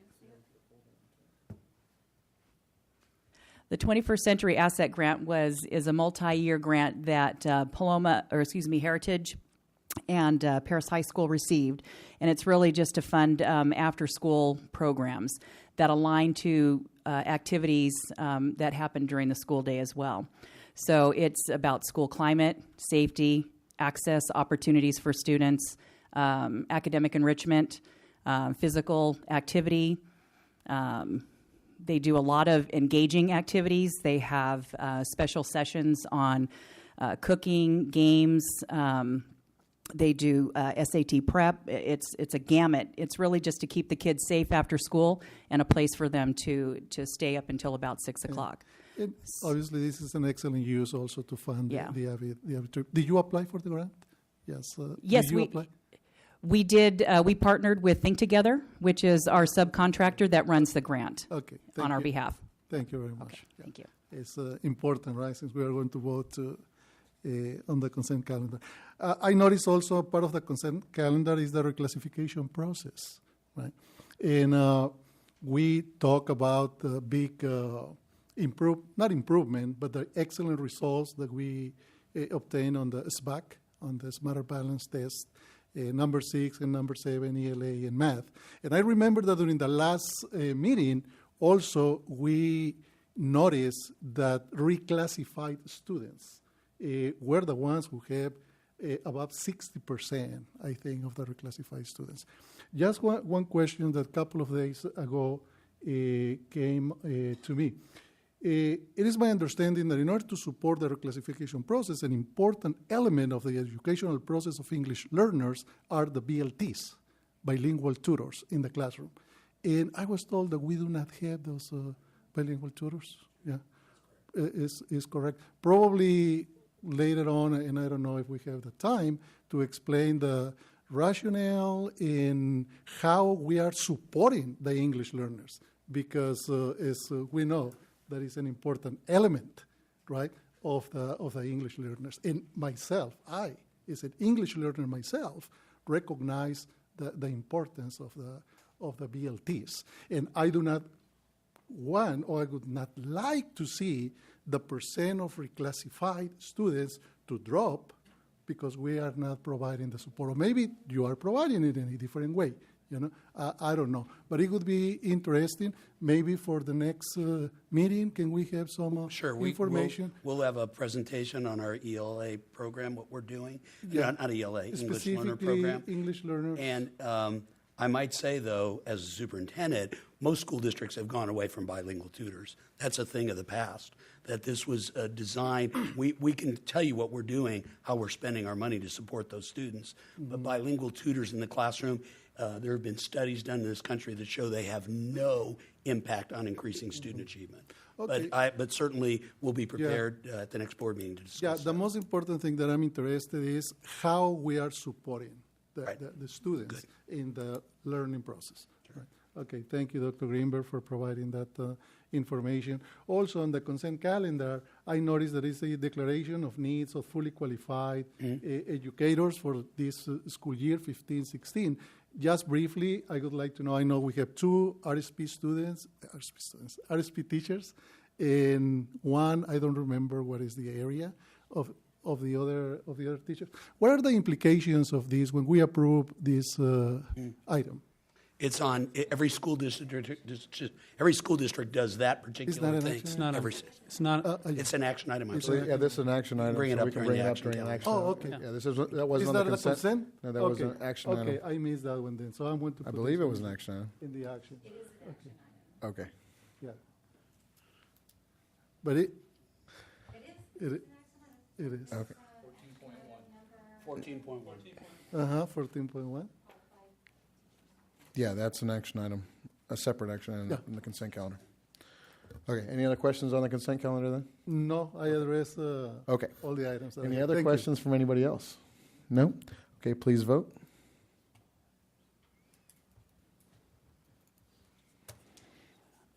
Okay, thank you. Okay, introduction of promoted and/or new employees. Yes, thank you very much, Mr. Nelson. I'm very happy to let Candace go first and introduce someone we wanted to introduce last month but weren't able to, so now we're going to introduce her this month. So, Laura, while I start talking to you, once you make your way to the podium, I'd like to introduce you all to Laura Medrano.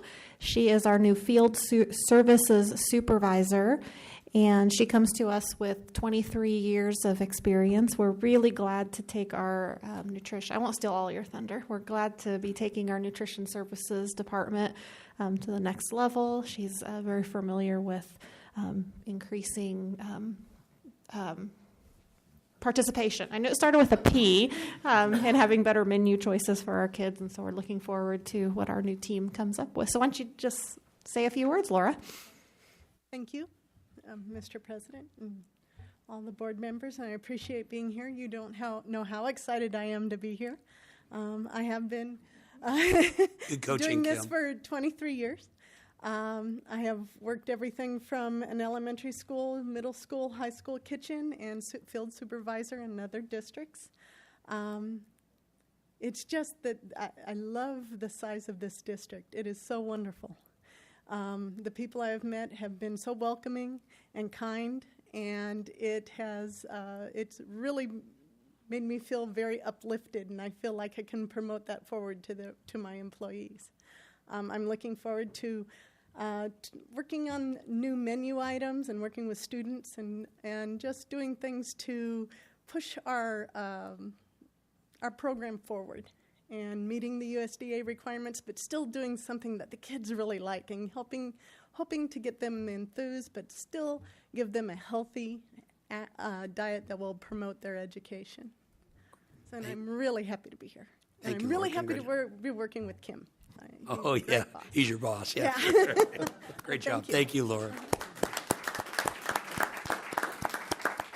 Grant Bennett is going to introduce our new math TOSA. So, Amanda, if you want to come walking up to the podium. This is Amanda Darton. She's taken over our math TOSA position. The technology department decided to steal my math TOSA from the last year. Candace is part of that stealing. But we were very fortunate to have somebody like Amanda in the district. Amanda's been teaching at Pinacati for the last 4 years. Prior to that, I think she was teaching in San Bernardino, if I remember correctly. But the real unique thing about Amanda, one of the few people in the math teachers in the district that has a master's in mathematics from the Claremont colleges, where they gave her a full ride to go there and do that. And her master's was in Common Core math at doing that. Wow. So I want to introduce Amanda Darton, our new math TOSA for the district.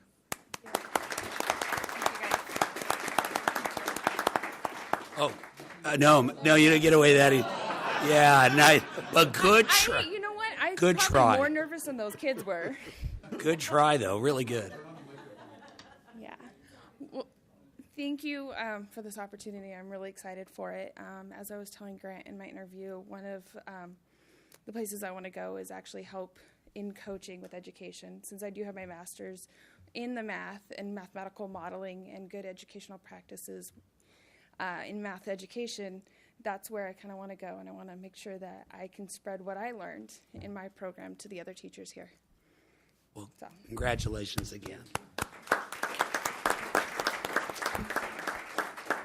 So now it gives me great pleasure to introduce the new principal at Pentecate Middle School, Loretta Houston. Oh, wow. Standing ovation.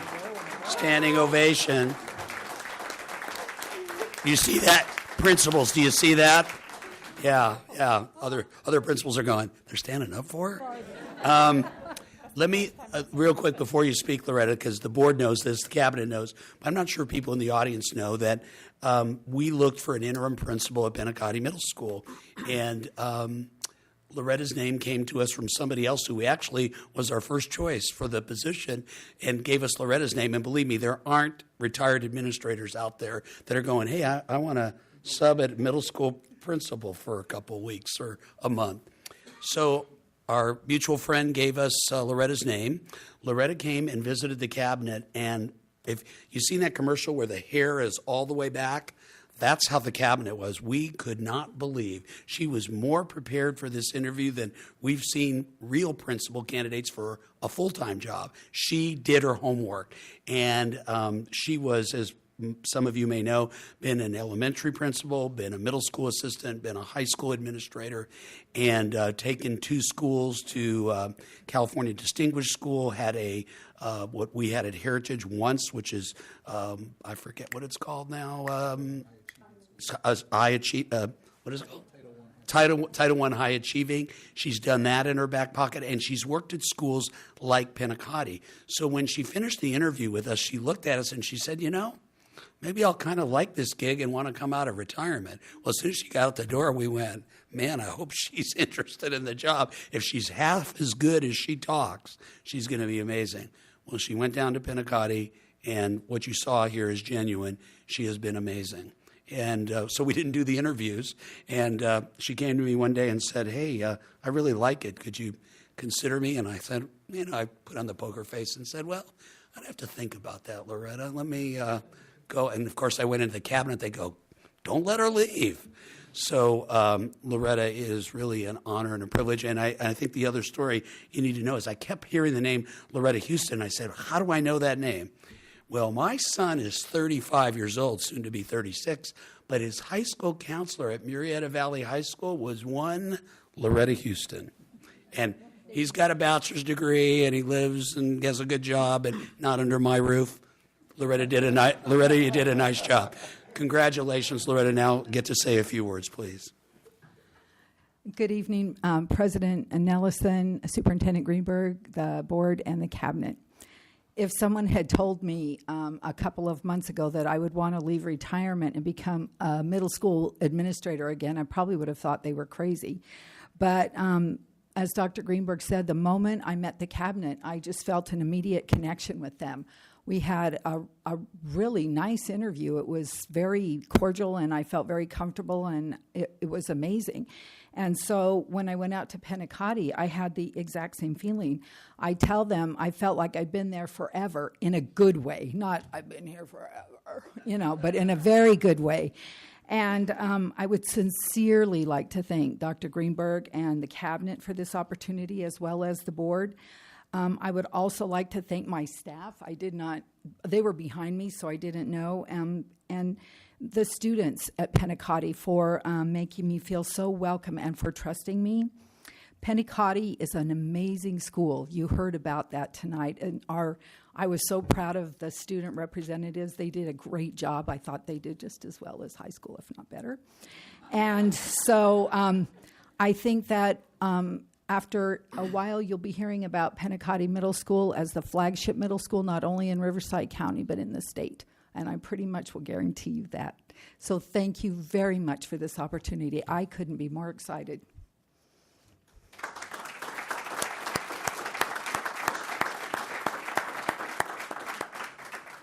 Thank you very much, and congratulations to all of you. Okay, oral reports presentation on the Kickoff to College event held on October 14, 2015. Yes, last Wednesday we held a Kickoff to College Day event in the district. It was pretty exciting, and this whole process stemmed from our counseling staff at the schools. And Charles Newman and Julie Zerold are going to kind of run us through what it entailed and stuff. But the work of our counselors was just amazing, and I'm sure they're going to share more of that also. Charles? All right. Well, good evening, President Nelson, board, as well as the cabinet. Well, first off, the college kickoff, sponsored by RCOE, was something that was started this year, and I want to say that we're very excited because as a district, we really led the county in terms of the work that we did in the college kickoff. And so we're going to kind of go through that with you today, in particular, the work that we did this year, okay?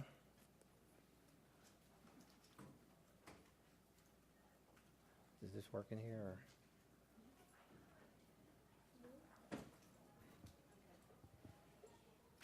Or? Okay, there we go. We're going to roll.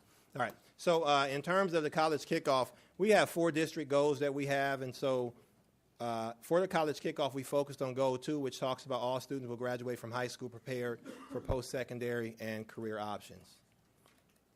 And so Conley has the work where he talks in terms of what specifically it means to be college and career ready. We won't go into this definition, but basically he's saying kids will leave school with the skills necessary to be successful at college level work, or a professional training academy that prepares them for a career. He presents 4 domains of college readiness, and basically in the past we focused specifically on the know, what kids need to know. That's what we spend our time with, and we didn't spend a lot of time in the other quadrants. In particular, when we talk about college kickoff, it focused on the go component in terms of preparing students to go to college and all the awareness and understanding they need to understand to navigate that system when they get there. And so what I want to highlight as we prepare to go through the slide, because we want to show you data and outcomes of all the kids, what all the kids participated in, we want to really highlight our counselors. We spent the last 18 months, you remember, board, we brought before you the college and career readiness training plan with our counselors, and this is the outcome of the last 18 months working with our counselors and training them and preparing them to better, to really prepare a systematic program for our students. And so we have a picture up here of all our counselors because this is the work that we accomplished with them. So in terms of objectives, the counselors got together, and these are the specific objectives they came up with that they wanted to accomplish. They wanted to increase awareness of college and career readiness. They wanted to expose students to college, support and identify students through the PSAT to ensure all of our kids that should be taking AP courses are in those courses next year. They wanted to provide opportunities for students to explore colleges and career, provide support for filling out college applications, the work that we all do with our parents, but many of our kids, they don't have access to that, so we're going to make sure every kid gets that done. Identify funding sources for college, educate students about the tools and resources that are available, and then improve student planning and preparation for the future. And so that's what the objectives were. So I think what was really exciting to see is we provided this as a district to all of our 8th grade students, all of our 10th grade students, and then we had a portion of our 11th grade students that participated in the PSAT. So we had a large number of our students really get this opportunity to expose them to college assessments, identify students for course placement, provide opportunities for students to participate in the National Merit Scholarship, which is a prerequisite for them to take part in the PSAT as an 11th grader. And also identify strengths and challenges for our students taking those college assessments so we can put supports in place for our students. So when you look at how many students actually took the PSAT, we had 3,715 students actually take the PSAT this year. So we had 731 8th grade students, 2,128 students in the 10th grade take the test, and 856 11th grade students that are on track for A through G participate in the PSAT this year. And then the scope of the college kickoff, this was really exciting for me. Probably one of the most exciting events I've ever been able to take part in as a school-wide, district-wide event. We had 9,609 students in our district participate in this kickoff event. So over 90% of our students were exposed to college and career readiness activities on that day. So when we looked at the breakdown of the different activities that we provided to our students, the 5th, 6th, and 7th graders took part in college exploration activities. They looked at career exploration activities. The students at Pinacati Middle School did presentations on the careers that they explored, as well as what the salaries were for those, and they actually had to put together their budget. So the presentations were amazing for the 7th graders that did this activity. For the 9th grade students, they participated in college interest survey, career interest surveys. They worked on their 4-year plans for high school. They talked about A through G courses. They looked at college admissions overviews, so they know what to expect when they're applying for college and what they need to accomplish, and then how to be successful in high school. Most of us know that 9th grade is one of the most difficult transitions for students coming into high school, and they usually struggle that 9th grade year, that we want to make sure that we put them on track right from the get-go.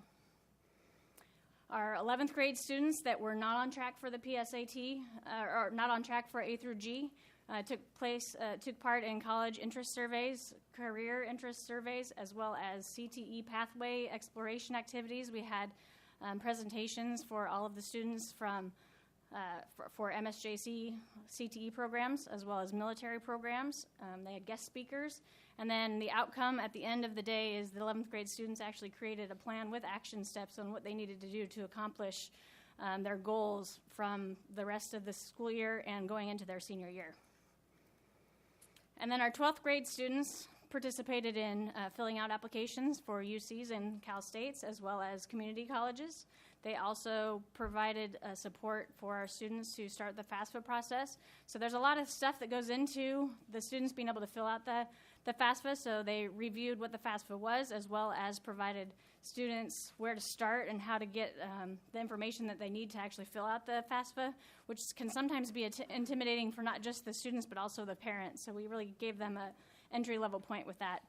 Talked about UC prompts for the applications, as well as looking at the Practice ELM, which is a placement test for students, as well as the Practice AccuPlacer. They reviewed scholarships, as well as the process for the DREAM Act. And so you'll see a picture up here on the screen where the student actually submitted their application, and that was really exciting to see students actually complete their applications. When we looked at the reflections from this day, we provided a survey to all of our staff to give feedback about the kickoff day. I won't read all the quotes, but I think some of the best part of it is that they really appreciated the opportunity to talk to their students about college and career readiness, even though that's not typically something that they talk about their students a lot of the time when they're teaching a content area, that this really gave them an opportunity to have different conversations with their students. And I know talking to some of the teachers, they really talked about the connection that they made with the kids after they did these activities because they got to know the kids a little bit better. And then these are some of the student reflections from the event. I think one of my favorites is made me realize I wanted to go to college. Some kids walk in and don't think that they even have an opportunity to go to college. One of the other ones was I know now that I have to work harder. I think the realization that they have to have a certain GPA sometimes that is a reality check when they get to that point when they start applying for school. And then living expenses are much more than I expected. I think that was one of the ones that the 9th grade students really realized. They participated in an activity where they had to talk about what kind of life they wanted to live, and it was what kind of house do you want to live in, what kind of car do you want to drive, and then they actually had to find out how much money they needed to make to do all those things, and they realized that their minimum wage job was not going to allow them to participate in that kind of a living. So lots of really great reflections from both the students and the staff on the event. And then these are just some of the highlights from the event. You know, like I said, 9,609 of our students participated in the event. We had 852 seniors apply to community college. 660 seniors began the application process for the UC and Cal State applications. We had 1,587 seniors begin the process for the application process for FAFSA. And then we had 3,715 students take the PSAT, and 856 juniors created a plan for their future. And then our 5th, 6th, 7th, and 9th graders, we had 2,982 kids participate in career and college exploration activities. So really exciting to see the impact that we made with that amount of kids in our district. So these are a few of the additional steps that we have coming up in the future. If you see on October 29th, we got our district college fair that's coming up. I want to invite everyone out to that. That's always an exciting opportunity just to get out for kids to, meet local colleges. Also, there's a college and career readiness workshop, parent workshops. Those are taking place at this time. And so there's additional items. And then in the spring, the big one is the Riverside County Race to Submit FAFSA completion, where this year, I believe Heritage was third on the list in terms of the big schools, in terms of the percentage of kids we had complete the FAFSA. And I want to say CMI was second on the small school list. So we're really pushing in terms of making sure we're out in front with this work. We were part of a collaborative with Riverside County Office of Education, and they were talking about getting this done this year, but our district got it done this year. And so that, I mean next year, but we got this work done, and we're hoping that we're going to be a model of excellence when it comes to this work. Okay. And so just a few pictures real quick to just close out. You can keep going through, Sarah. There you go.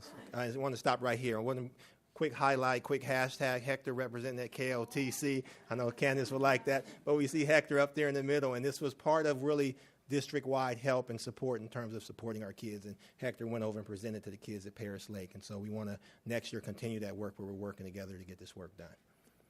And then just a few additional pictures. And then that concluded, over 90% of our students participated in this work. Okay? And I believe that concludes our presentation. Does anyone have any questions? Amazing. Okay. I have a comment before you leave. I was thinking when you were presenting, wow, great. I didn't have other adjectives. I was looking to see this because how Dr. Greenberg said or mentioned a few minutes ago, together we are making the difference in the community, and that is what our students need. You mentioned 1,000 and something students took the PSAT, right? More than 1,000 and something. 3,000. Yeah. Did we pay? It's my understanding that we pay for that. Right. What funding did we use? I would like to do the same thing. What funding? We built that into the LCAP. Yeah. We could use the LCAP to pay for the PSAT. Okay. Sounds like Harupa is going to start doing that pretty soon. I better call Mr. Duchamp right now after the meeting. And I think what was really neat is that this was really a collaborative effort. And when the counselors put together the lesson plans, they developed like grade level teams, and they met and created lesson plans. That it wasn't just one person from each school sending out lesson plans. It was a collaborative effort across the board, and I don't think it would have turned out as well as it turned out if it hadn't been that type of an event. It's really exciting to see all the schools working together. And let's not forget, too, Vicki Mueller's leadership. There's always a few people who didn't want to do it, and Vicki sent out a wonderful email to the entire certificated staff saying, hey, guys, we've been a part of this from the beginning, and it's a good thing. Support it. So thank you very much, Vicki. Yeah. One more question, Dr. Newman. Last night, I heard about some high schools and even middle school at the grade level administering the SAT2 subject matter in foreign language, specifically in Spanish. And are we planning to do the same thing at this time? We haven't had the discussion yet, but I know like this year for sure, Heritage High School was an SAT site. So in the future, we'll continue to add and increase access to SAT and things of that nature for sure. It's something we can definitely that is something we want to work towards next year as we're building this. You know, we started so late putting this together this year.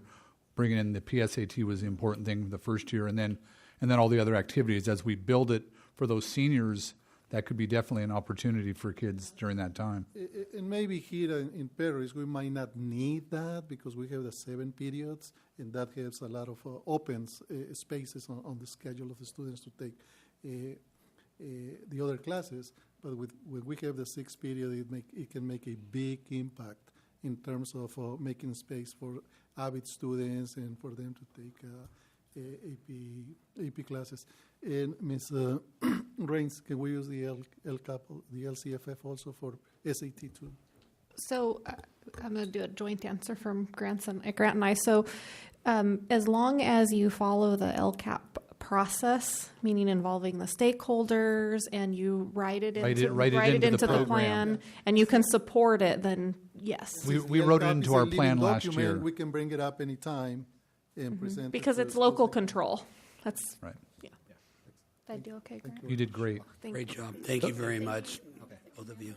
Commissioner. And please share our thanks, Dr. Newman, with the counselors around the district. They did a great job on this. Thank you for that. Oral reports, California College Guidance Initiative presentation.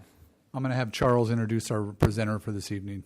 So on that sheet, a lot of the work that we accomplished that day was through CCGI. That's our college.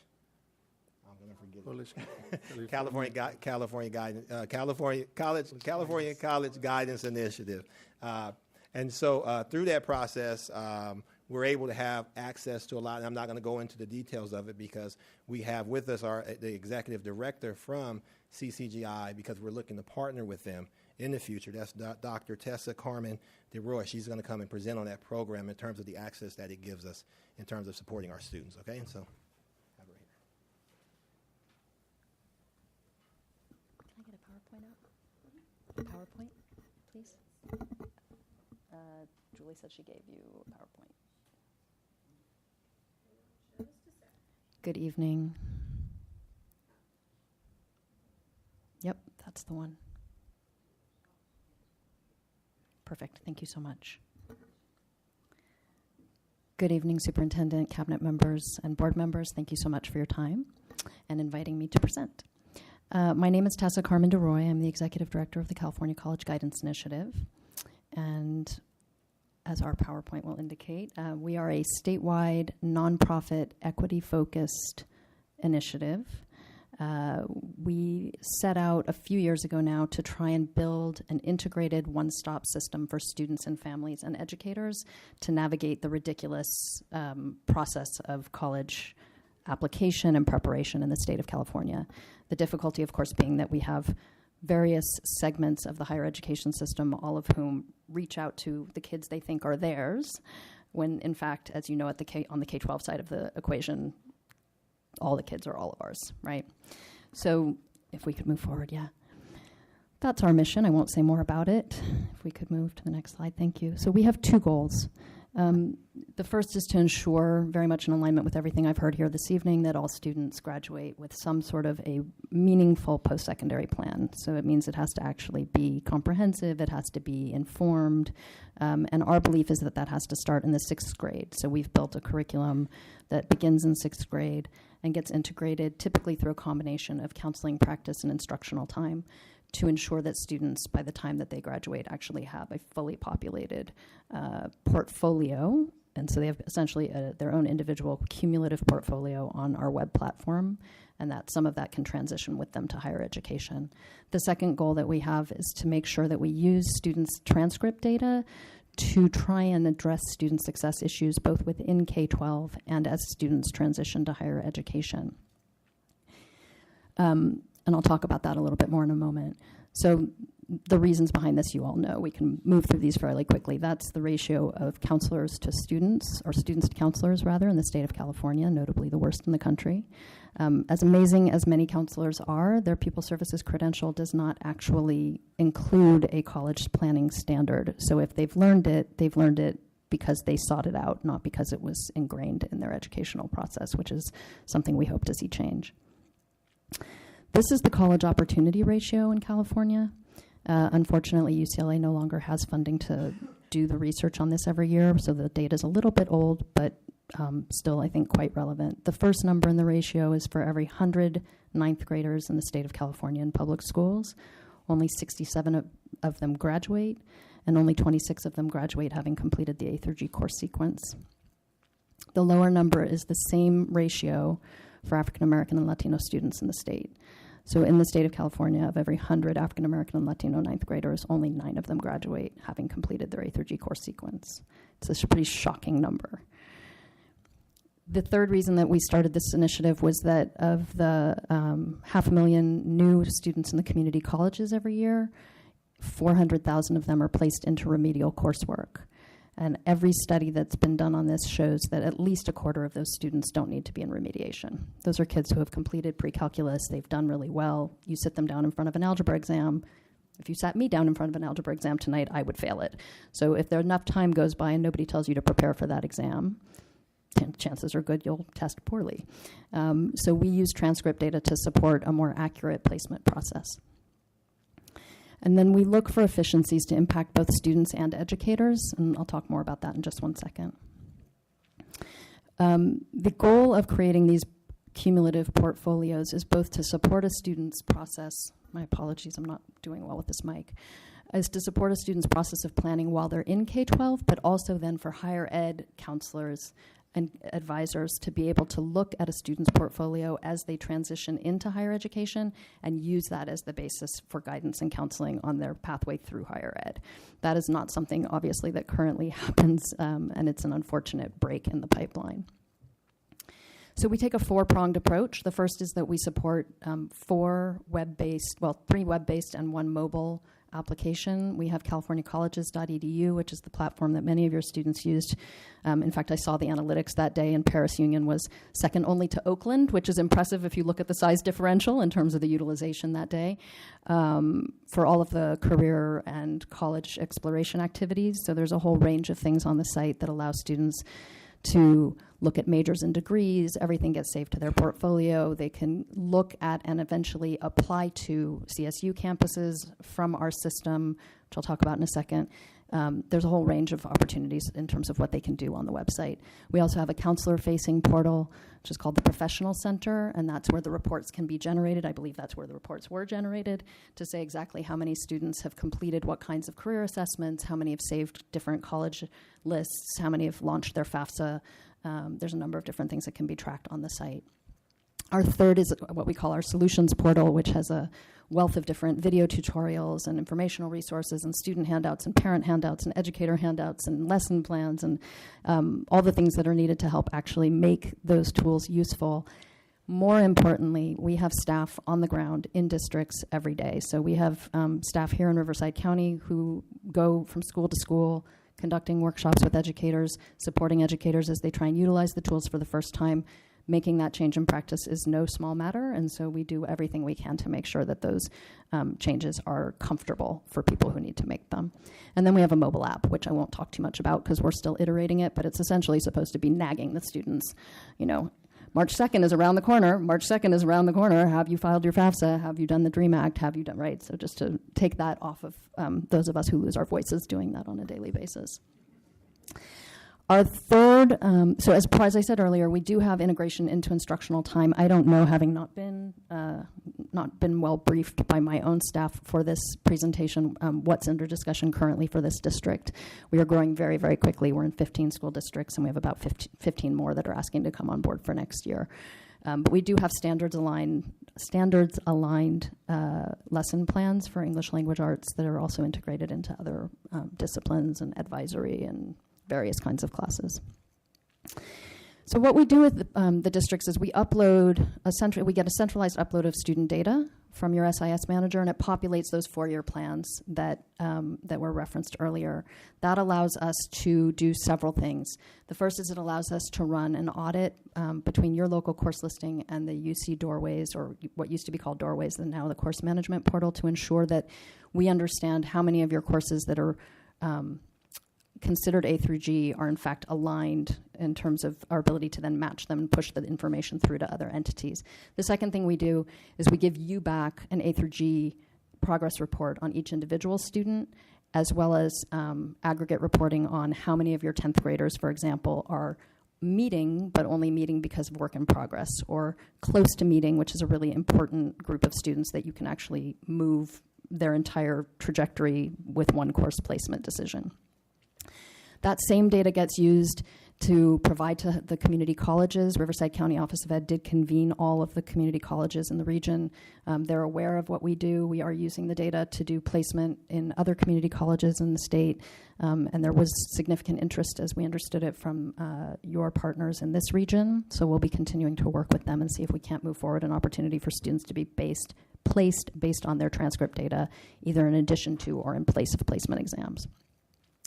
And then finally, and perhaps most importantly, for the purposes of the initiative on the whole and what we seek to do, the California State University system has fully integrated their application platform with ours and has invested financially as well as in training all of their staff across the state in their outreach divisions to utilize our tools. And the reason that they've done that is that the same process that students undergo when they're applying of trying to make sense of their transcripts and whether or not they actually meet the right requirements is the same process that admission staff across the state are doing on the other end. So by working through our system, the data all gets put into a format that's pushed through to the CSU. It's pre-verified. They consider it verified for the purposes of admission. It helps address some of the equity gaps and the barriers to matriculation that particularly low-income students face. It allows them to make on-the-spot and more accurate admissions decisions. It enables them to then facilitate their financial aid packages more quickly, which is, of course, the make or break for a lot of kids. And then finally, talked about A through G, so that's launching in January. You will have opportunities from some of your neighbors. These are some of the data from the application process last year. Applications are through the roof already this year for the CSU through our system. If we could move on. We do help facilitate those partnerships with higher ed to make sure that the data can be well utilized. This is some of the stuff we've been doing to date in terms of that. We can keep moving. Sorry, old PowerPoint. We can keep going. There are a number of things that the district needs to consider, and our staff has provided information to your staff, and we will work closely with the district to determine what are the things that need to be considered for a successful launch of our work in a partnership. It's not an insignificant amount of work for your data team. It's not an insignificant amount of work to figure out what this looks like at each site and how it rolls out. There's a lot of work that goes into that. My staff is available to do that work with you. The other thing is that if you have local partners that do participate, and it sounded even tonight like there were a few in the room, that do participate with the district and support the process of college and career planning, they can be included in your partnership, and they can have access to the students' accounts in the system as well if the students choose to link them. If they're participating, for example, in UCR's EOP, those folks can see what's going on with that student and assist in that counseling process early on. This is just a timeline that we had developed. You guys have already submitted your application, and so it's my understanding that staff will be out to work with your leadership team around this shortly. And then because there is no one in the state of California that is actually responsible for college and career planning, no entity, no intersegmental body that organizes all this kind of stuff, we've had to come up with a slightly unique cost model. So the state does provide a line item that supports the website. The website is endorsed by all 4 higher ed segments, the 3 publics and the Association of Independent California Colleges and Universities. But the core funding, there's core funding from the state. We do have a fee in place for districts, and then it's heavily philanthropically subsidized until this thing can be fully sustainable without philanthropic funding, which is anticipated to be in a few years. So we keep the cost completely subsidized right now. I believe it's on the next slide. So the price per student next year will be $1.70 on average, and the actual cost for doing this work with you would be about $784. So we do heavily subsidized by the CSU's investment, by the state's investment, and by philanthropic investment. So our home is California Community Colleges Foundation. We are sort of still working out the intersegmental nature of this. CSU, the community colleges are our primary targets. Happy to answer any questions you guys might have about it.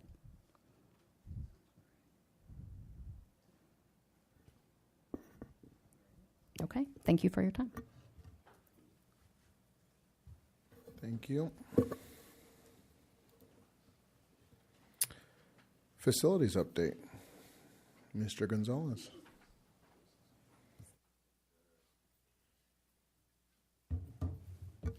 Good evening, Board President Nellison, board members, Dr. Greenberg, cabinet members. Thank you for the opportunity to come up here today and this afternoon and provide a facilities update on the great planning and projects that are going on throughout our district. Today I'll be talking about Pinacati Middle School Phase 3 that just completed, high school number 4, middle school number 2, and the transformations going on over at Paris High School. Well, this works, right? Oh, yeah. First, I'd like to start off by providing an update on Pinacati Phase 3. Dr. Greenberg talked about it a little bit at the beginning of tonight's board meeting, but with the completion of Phase 3, Pinacati is a campus that the community and the students and us as a district can be proud of.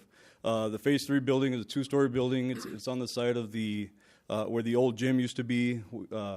We held our building dedication last week. It was a great opportunity for anyone who wanted to come to walk through the building and kind of see the vision and the progress that's made over at Pinacati. So, can you adjust? There's the actual building. I wish I was a better photographer, but the building is built. It's made out of block. There's a lot of innovative teaching philosophies that are built into the building, a lot of collaborative spaces, a lot of technology. Everything that the district is going forward with as far as education is incorporated into the building. This building was built in collaboration with teachers, with staff members, ed services, technology department. Go forward. And it was a collaborative effort of different departments here in the district. I wanted to show kind of two images. These two images kind of represent, the one on the left is a architectural feature of the building. It has a skylight. If you're walking up the stairs in front of the building, you'll see that skylight. In the evening when the lights turn on, it looks like a spaceship or something landing. It's a great architectural feature. It's something that sets that building apart from other buildings at Pinacati. On the picture on the right, I included because it shows a typical classroom in the building. It shows the technology that's included in the building. It shows the furniture that's in the building. Those desks, there are collaborative desks. They're shaped in a way that the teachers can move them. Students can move them around. They can group them in twos and fours and sixes. However, they're going to be working. Our goal was to design a building, plan a building, and equip it in a way that teachers and students can work collaboratively with each other. We have classrooms, special ed classrooms that have the latest and most modern equipment. We have special ed classrooms include a lift, so wheelchair-bound students are able to be lifted out of their wheelchairs, taken to the restroom, moved around. The lift also has a capability of using different slings, so students in a wheelchair are actually able to be lifted, their whole body, their legs extended, and be moved around the classroom and interact with other students, and that's a great feature that's built into this building. No. That's why I wish I was a better photographer. So when we talk about Phase 3, the completion of Phase 3, we talk about a culmination of many years of planning and a lot of years of construction here at Pinacati. So it's been 5 years. I wanted to show you this image. This is the old Pinacati, if you want to call it that. It was the pre-construction Pinacati. Dr. Greenberg mentioned that the campus was at capacity, it was overcrowded. This campus, I heard a community member talk about, mention that when we talked about the old Pinacati being an ugly, overcrowded campus, in its day when it was built, it was a beautiful campus. It was modern design in the mid-'80s. At the time, there wasn't as many houses around it, so the students that went there, it served its purpose. But as the community of Paris has grown, so has the need for more classrooms. And I wanted to show this image because it shows the culmination of adding all the students, all the portables that were there. At one time, there was close to 35 portables there. There was 32, 34 portables. Through the construction process, we've removed 21 portables. All those students were moved into the modernized admin building, Phase 3, and the different classrooms that we've built there at Pinacati. The next slide shows the new modern Pinacati. That's the rendering, but that is very accurate. As you can see, the new Pinacati, you see a modernized front entrance, student drop-off area. You see expanded parking capabilities. The old plan did not have as much parking for teachers and for visitors. You see the Phase 3 building. You see the new admin, the new gym. The gym is really a focal point of the campus. Athletics are very important to the middle school students. You see the fields, the athletic fields. But this campus provides many opportunities that the old Pinacati didn't have. And the old Pinacati had its place and its time. The new Pinacati brings us forward for many years of bragging about this new campus. You see it's got basketball courts over by the lunch court. It has basketball courts that the PE can use. It's got a lot of opportunities for outdoor activities. And inside the buildings, it has modern technology. It has the philosophy of the district, which is collaboration, innovation, and the whole campus is a learning opportunity. So With that, I move on to high school number 4, provide an update on high school number 4. So this is the site plan for high school number 4. High school number 4 plans have been submitted to the state architect's office for their review.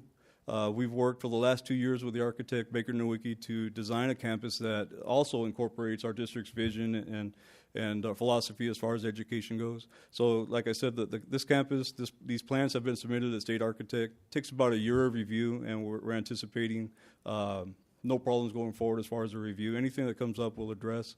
But in about a year's time from now, we'll get those plans out. Let's go forward. Middle school number 2. Same thing. We've been working with PJHM Architects to design this campus. It's got the 7th grade core, the 8th grade core, the athletic fields. The interior of the campus is the circulation areas, all the classrooms. And it also incorporates the district's philosophy of collaboration and innovation. Let's go forward. Yes. That campus is also at DSA. It was taken into DSA about 3 weeks ago. It's in for review at the state architect's office, and we anticipate about a year's worth, a year's of time of review, and before we get it out. We move into. Can you go back? Paris High School Phase 2. This is our active project. This is where we have actual construction going on now that Penacati has finished up. Paris High School Phase 2 is, I have to say, it's a very exciting transformation of the Paris High School campus. Phase 2A is currently under construction, scheduled to be completed in 2 phases. Phase 2A includes 2-story classroom building, boys and girls locker building, and a satellite kitchen. So the way it's working out, it's going to be completed in 2 stages. Phase 2A is. The boys and girls locker building will be ready for our students' use during spring break of 2016, so it's a few months away. The satellite kitchen at a 2-story building, December of 2016. You know, as the district's facilities director, I would be remiss not to mention that we are having issues with steel. Mrs. Cooley, you mentioned the other day when we stopped, what's going on with the 2-story building? I don't see anything going up yet. So the steel plant has backed up a little bit. The end construction date hasn't shifted.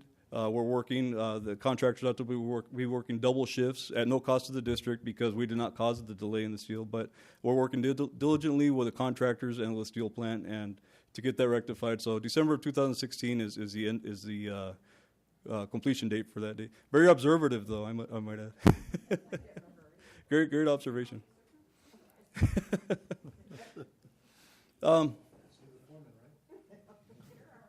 Yeah, with that, I'll move into Phase 2B and PACE. The PACE is the Paris Agricultural Center for Excellence, the new ag facility.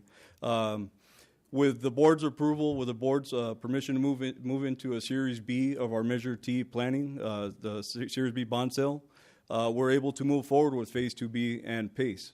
Please go forward.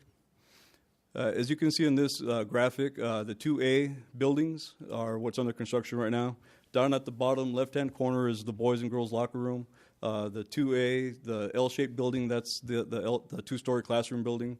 So those are the ones I was referring to a minute ago.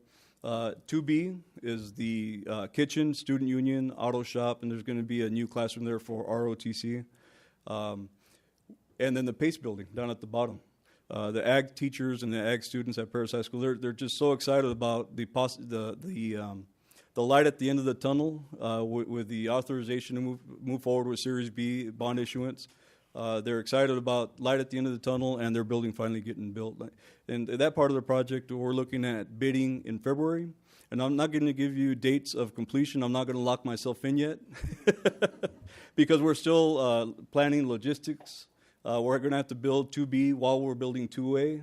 And so we're trying to strategize and see what the best way to build both of those buildings is going to be while we're still finishing 2A. So at a later date, I'll lock myself into a date. But you'll probably get an invitation to a dedication spring-ish of 2018-ish. Yes. 18. I wanted to show this image, and this image was taken by a drone. One of the contractors provided it for us, and it's at about 250 feet. And it shows the Phase 2A, the 2B, and down at the bottom you see the location of where the PACE building is going to go. And if you look at the campus, square footage-wise, I mean, we have a big chunk of that campus taken out right now. I mean, we have 3/4 of the campus at least taken out. I really, every chance I get, I commend the students and the staff at Paris High School for working with us through this whole process. In front of the 2-story buildings during passing period, if you've ever been there, I mean, it's a lot of work, and the students and staff are just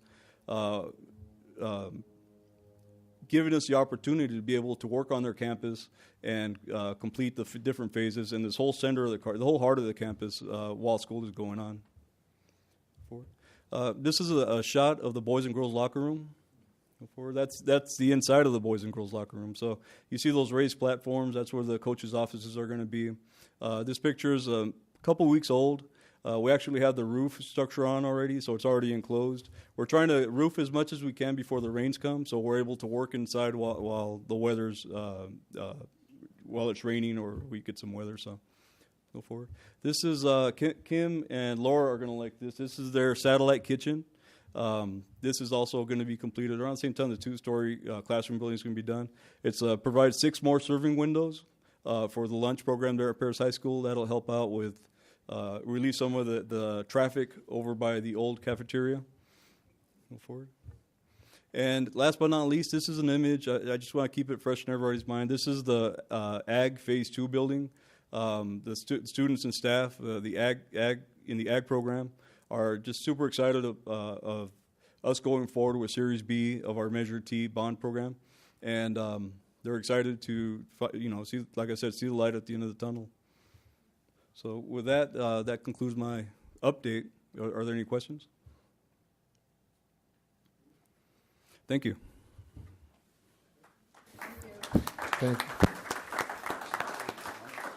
Thank you, Hector. Written reports, Williams Settlement Quarterly Uniform Complaint Report Summary. It's there if you want to read it.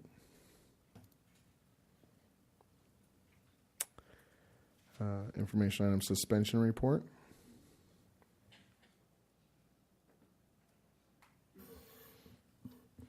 Action item declaration of need for fully qualified educators for the 2015-16 school year. Do I have a motion? So moved. Thank you. This is a quick update. I'll let Steve speak to it. I just want to make sure everybody knows this is something we do every year. All school districts are required to do this. I would tell you that my hunch is that you can use interns. I mean, obviously it's a more competitive teaching field now. There's less teacher prep people coming out, and school districts are hiring a lot of people. But we're pretty lucky in our district. With the help of our Teachers Association, we remove barriers of people transferring here with experience. And so I'm not sure, and of course Steve will tell you that special ed is still a tough area to staff, but I think we're going to get fully qualified people. But what we need to do is make sure that if we don't, we get people in intern programs with the universities we partner with. But did you want to add something to that, Steve? Not much more. We always, of course, look to hire fully credentialed teachers, but this allows us then the latitude to pick up interns as needed. And as Dr. Greenberg alluded to, there is a shortage, as we're all aware, of teachers coming into completing university programs, preparation programs. Our goal is always to hire the best people. And as Dr. Greenberg also alluded to, with working with PSEA, removing some of those barriers for veteran teachers to come join us. And Vicki was sharing with me this week about the word is out about Paris Union High School District among, and this was at a CTA meeting, commending for us for what we've done, not only with not only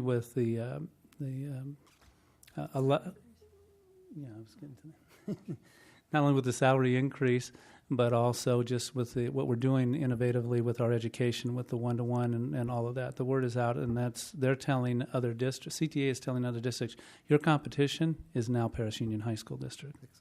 Okay, thank you for the explanation. Since it was something that I needed to vote on, I just wanted to know the implications. So thank you, I appreciate it. Yeah, I just want to add, my son is an intern at Hemet Unified School District. So that's, instead of student teaching, which was next, well, he couldn't afford to student teach and not earn a living, right? So now he's doing that and getting paid for it. And it's sink or swim at this point. Any other questions? Nope. Okay, please vote.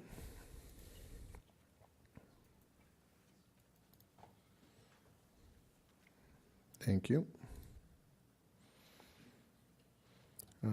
Information item, revolving cash report. Still revolving, still got cash.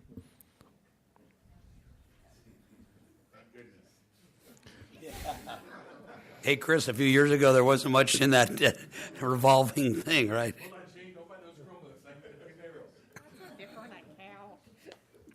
Information item, board policies.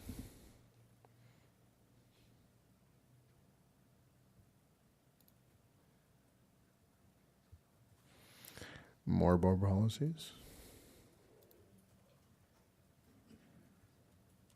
More board policies. Love those board policies. Series 5,000 on those. Series 6,000 board policies.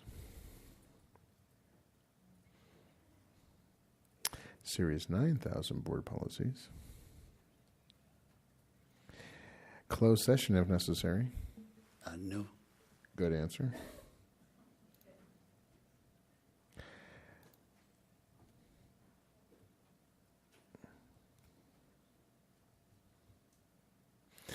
Other items by the superintendent? I have none. Another good answer. Other items by the Board of Trustees, Dr. Rouse? Yes, I would like to address.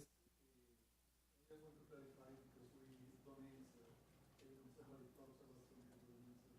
So this is not an answer, but I want to expand and address what Ms. Mueller was talking about, the number of fights that are at Heritage High School. It is important to look at the data from the perspective of what we can do about it, right? It being proactive. And the reason that I want to mention this is because I have data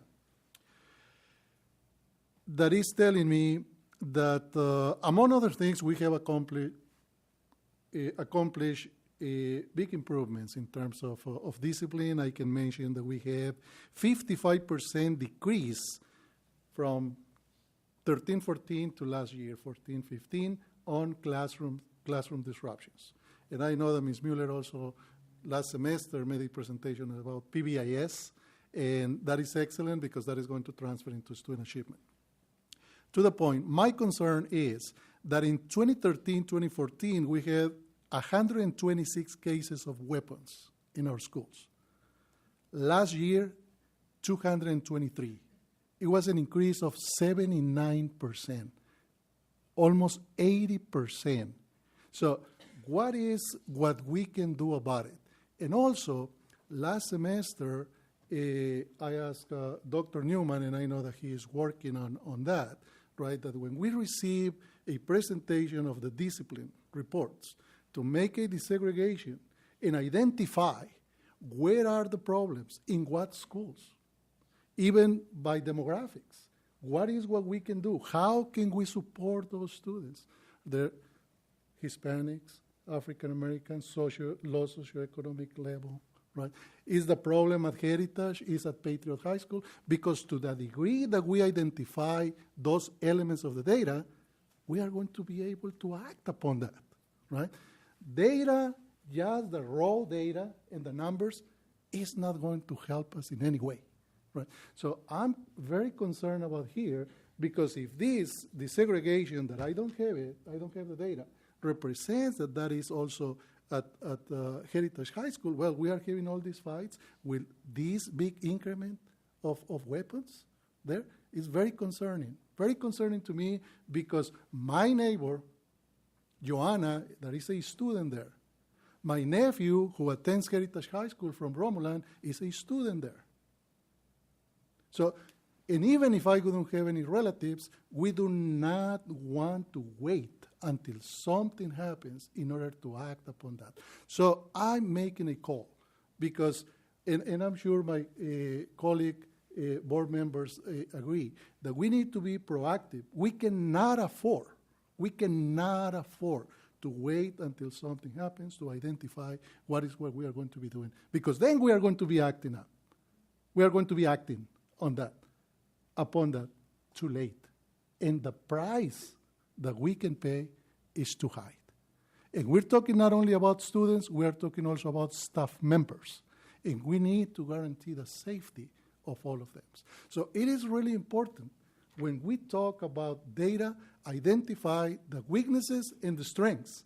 We talk about strengths in terms of curriculum, and also I'm going to talk a little bit about data in terms of curriculum, but this is very, very concerning. And I hope that we can, by the next meeting, can we get a disaggregated report in terms of where these weapons were at, what are we going to be doing about it, and what are we going to do in order to reduce the number of fights that are happening there at Heritage High School. I don't know at Perry's High School, how are we doing? How are we doing at Paloma, right? How are we doing in Pinacati? We are concerned about all the students on this district.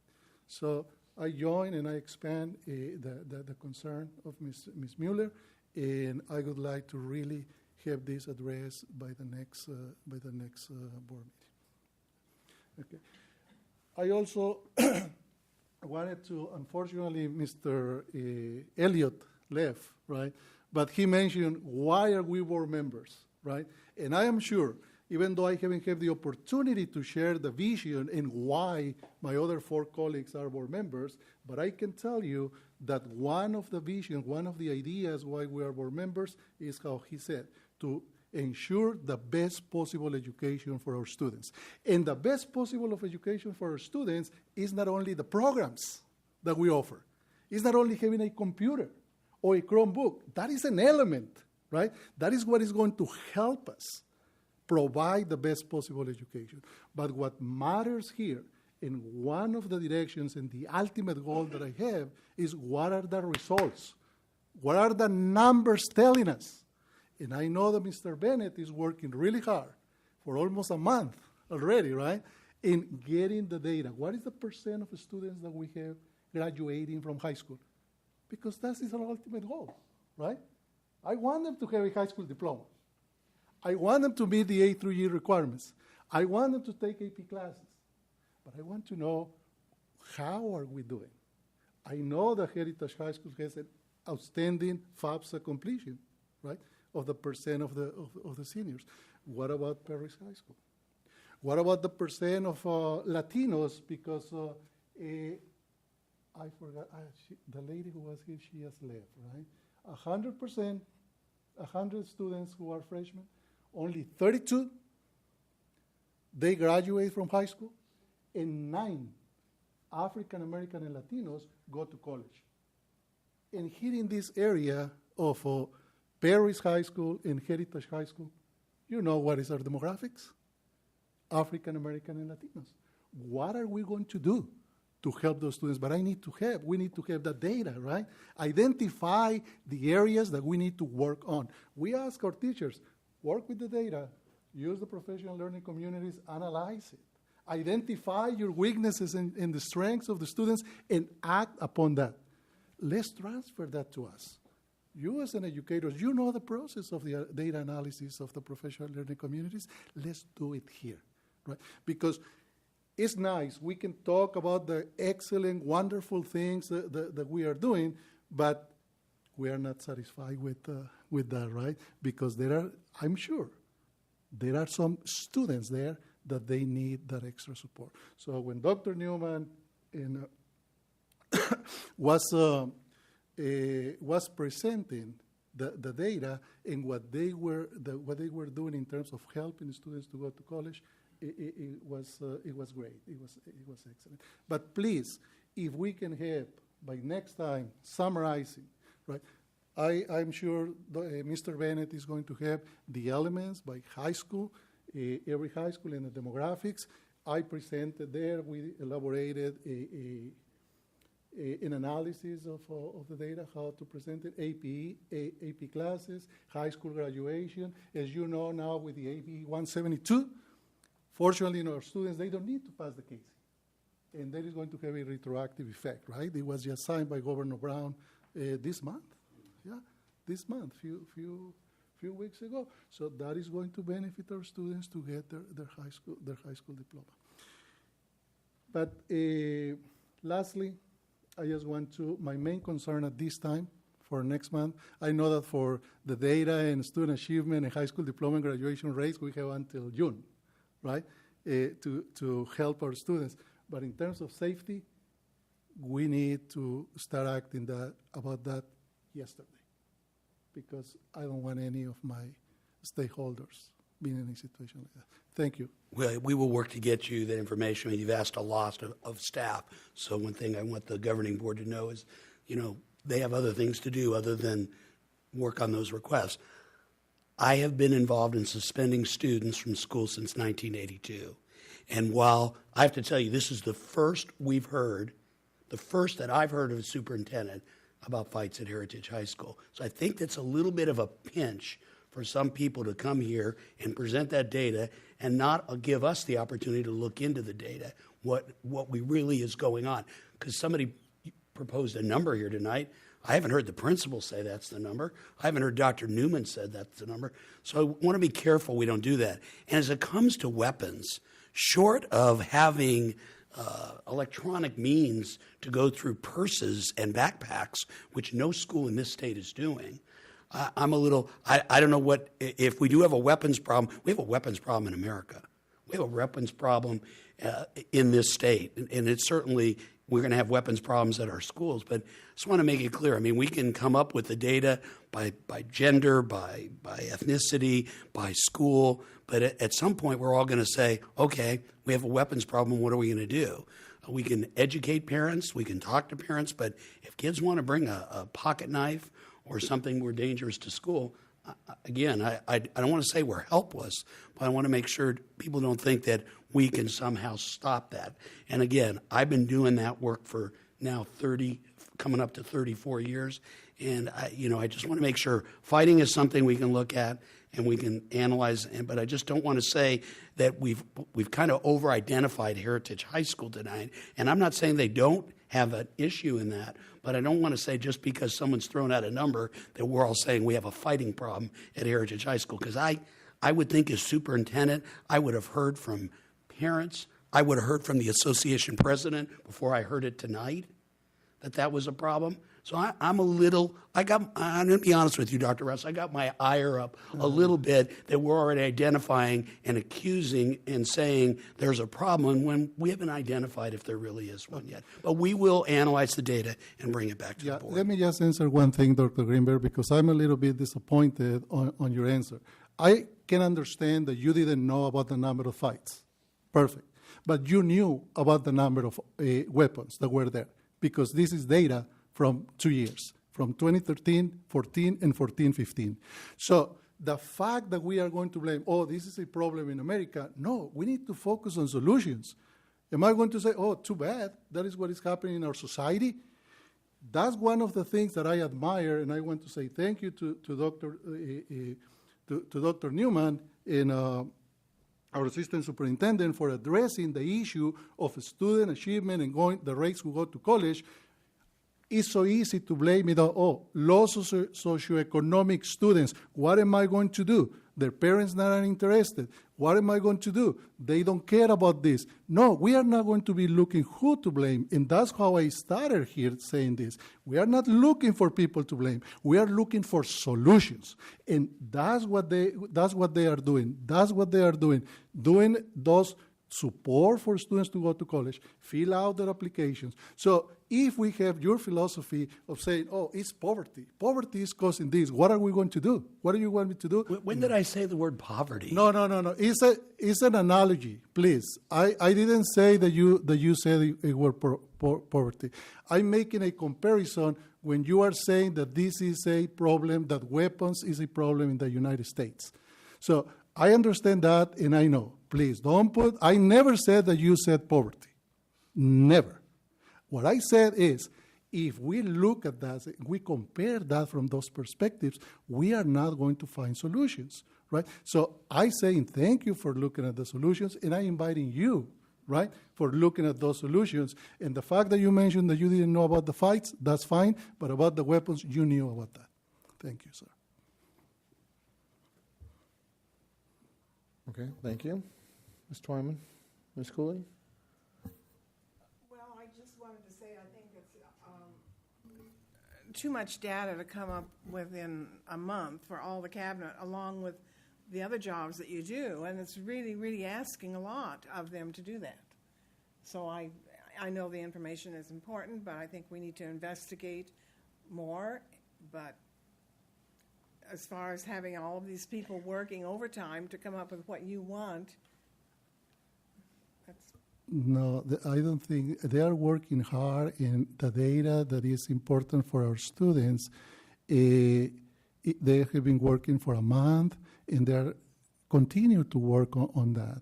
I'm not saying that data, and I mentioned, I was very clear, the data in terms of student achievement, we even have until June to know that. So it's an ongoing process. What I was very concerned was about this, what is about safety. And that is something that is the priority. That all I'm asking for. Yeah. And I think, I might be wrong. I can accept, I'm a human being, I'm not perfect. I might be wrong, and this might not be our priority, the safety of our students. But for me, it is. As a parent and as a member of this community, the safety is priority number one. Trustee Agundes? Yeah. Well, I mean, it's a process, so we just need to get along with the process. If the staff is too busy to do this or that, you can say, okay, I'll get to that as soon as I can. But there's no finality.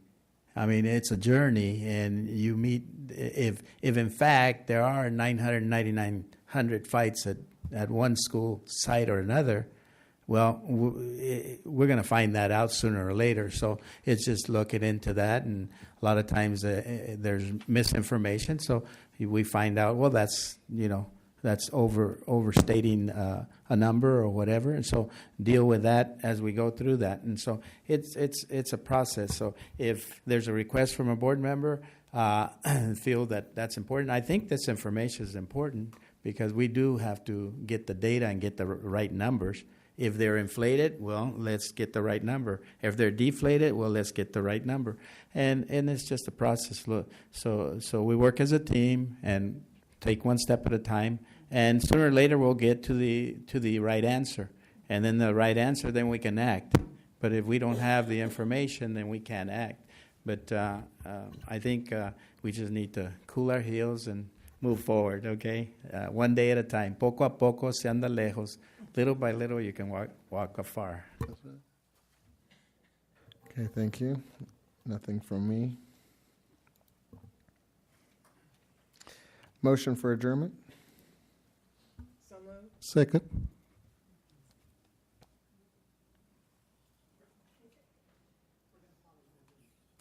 Okay, please vote.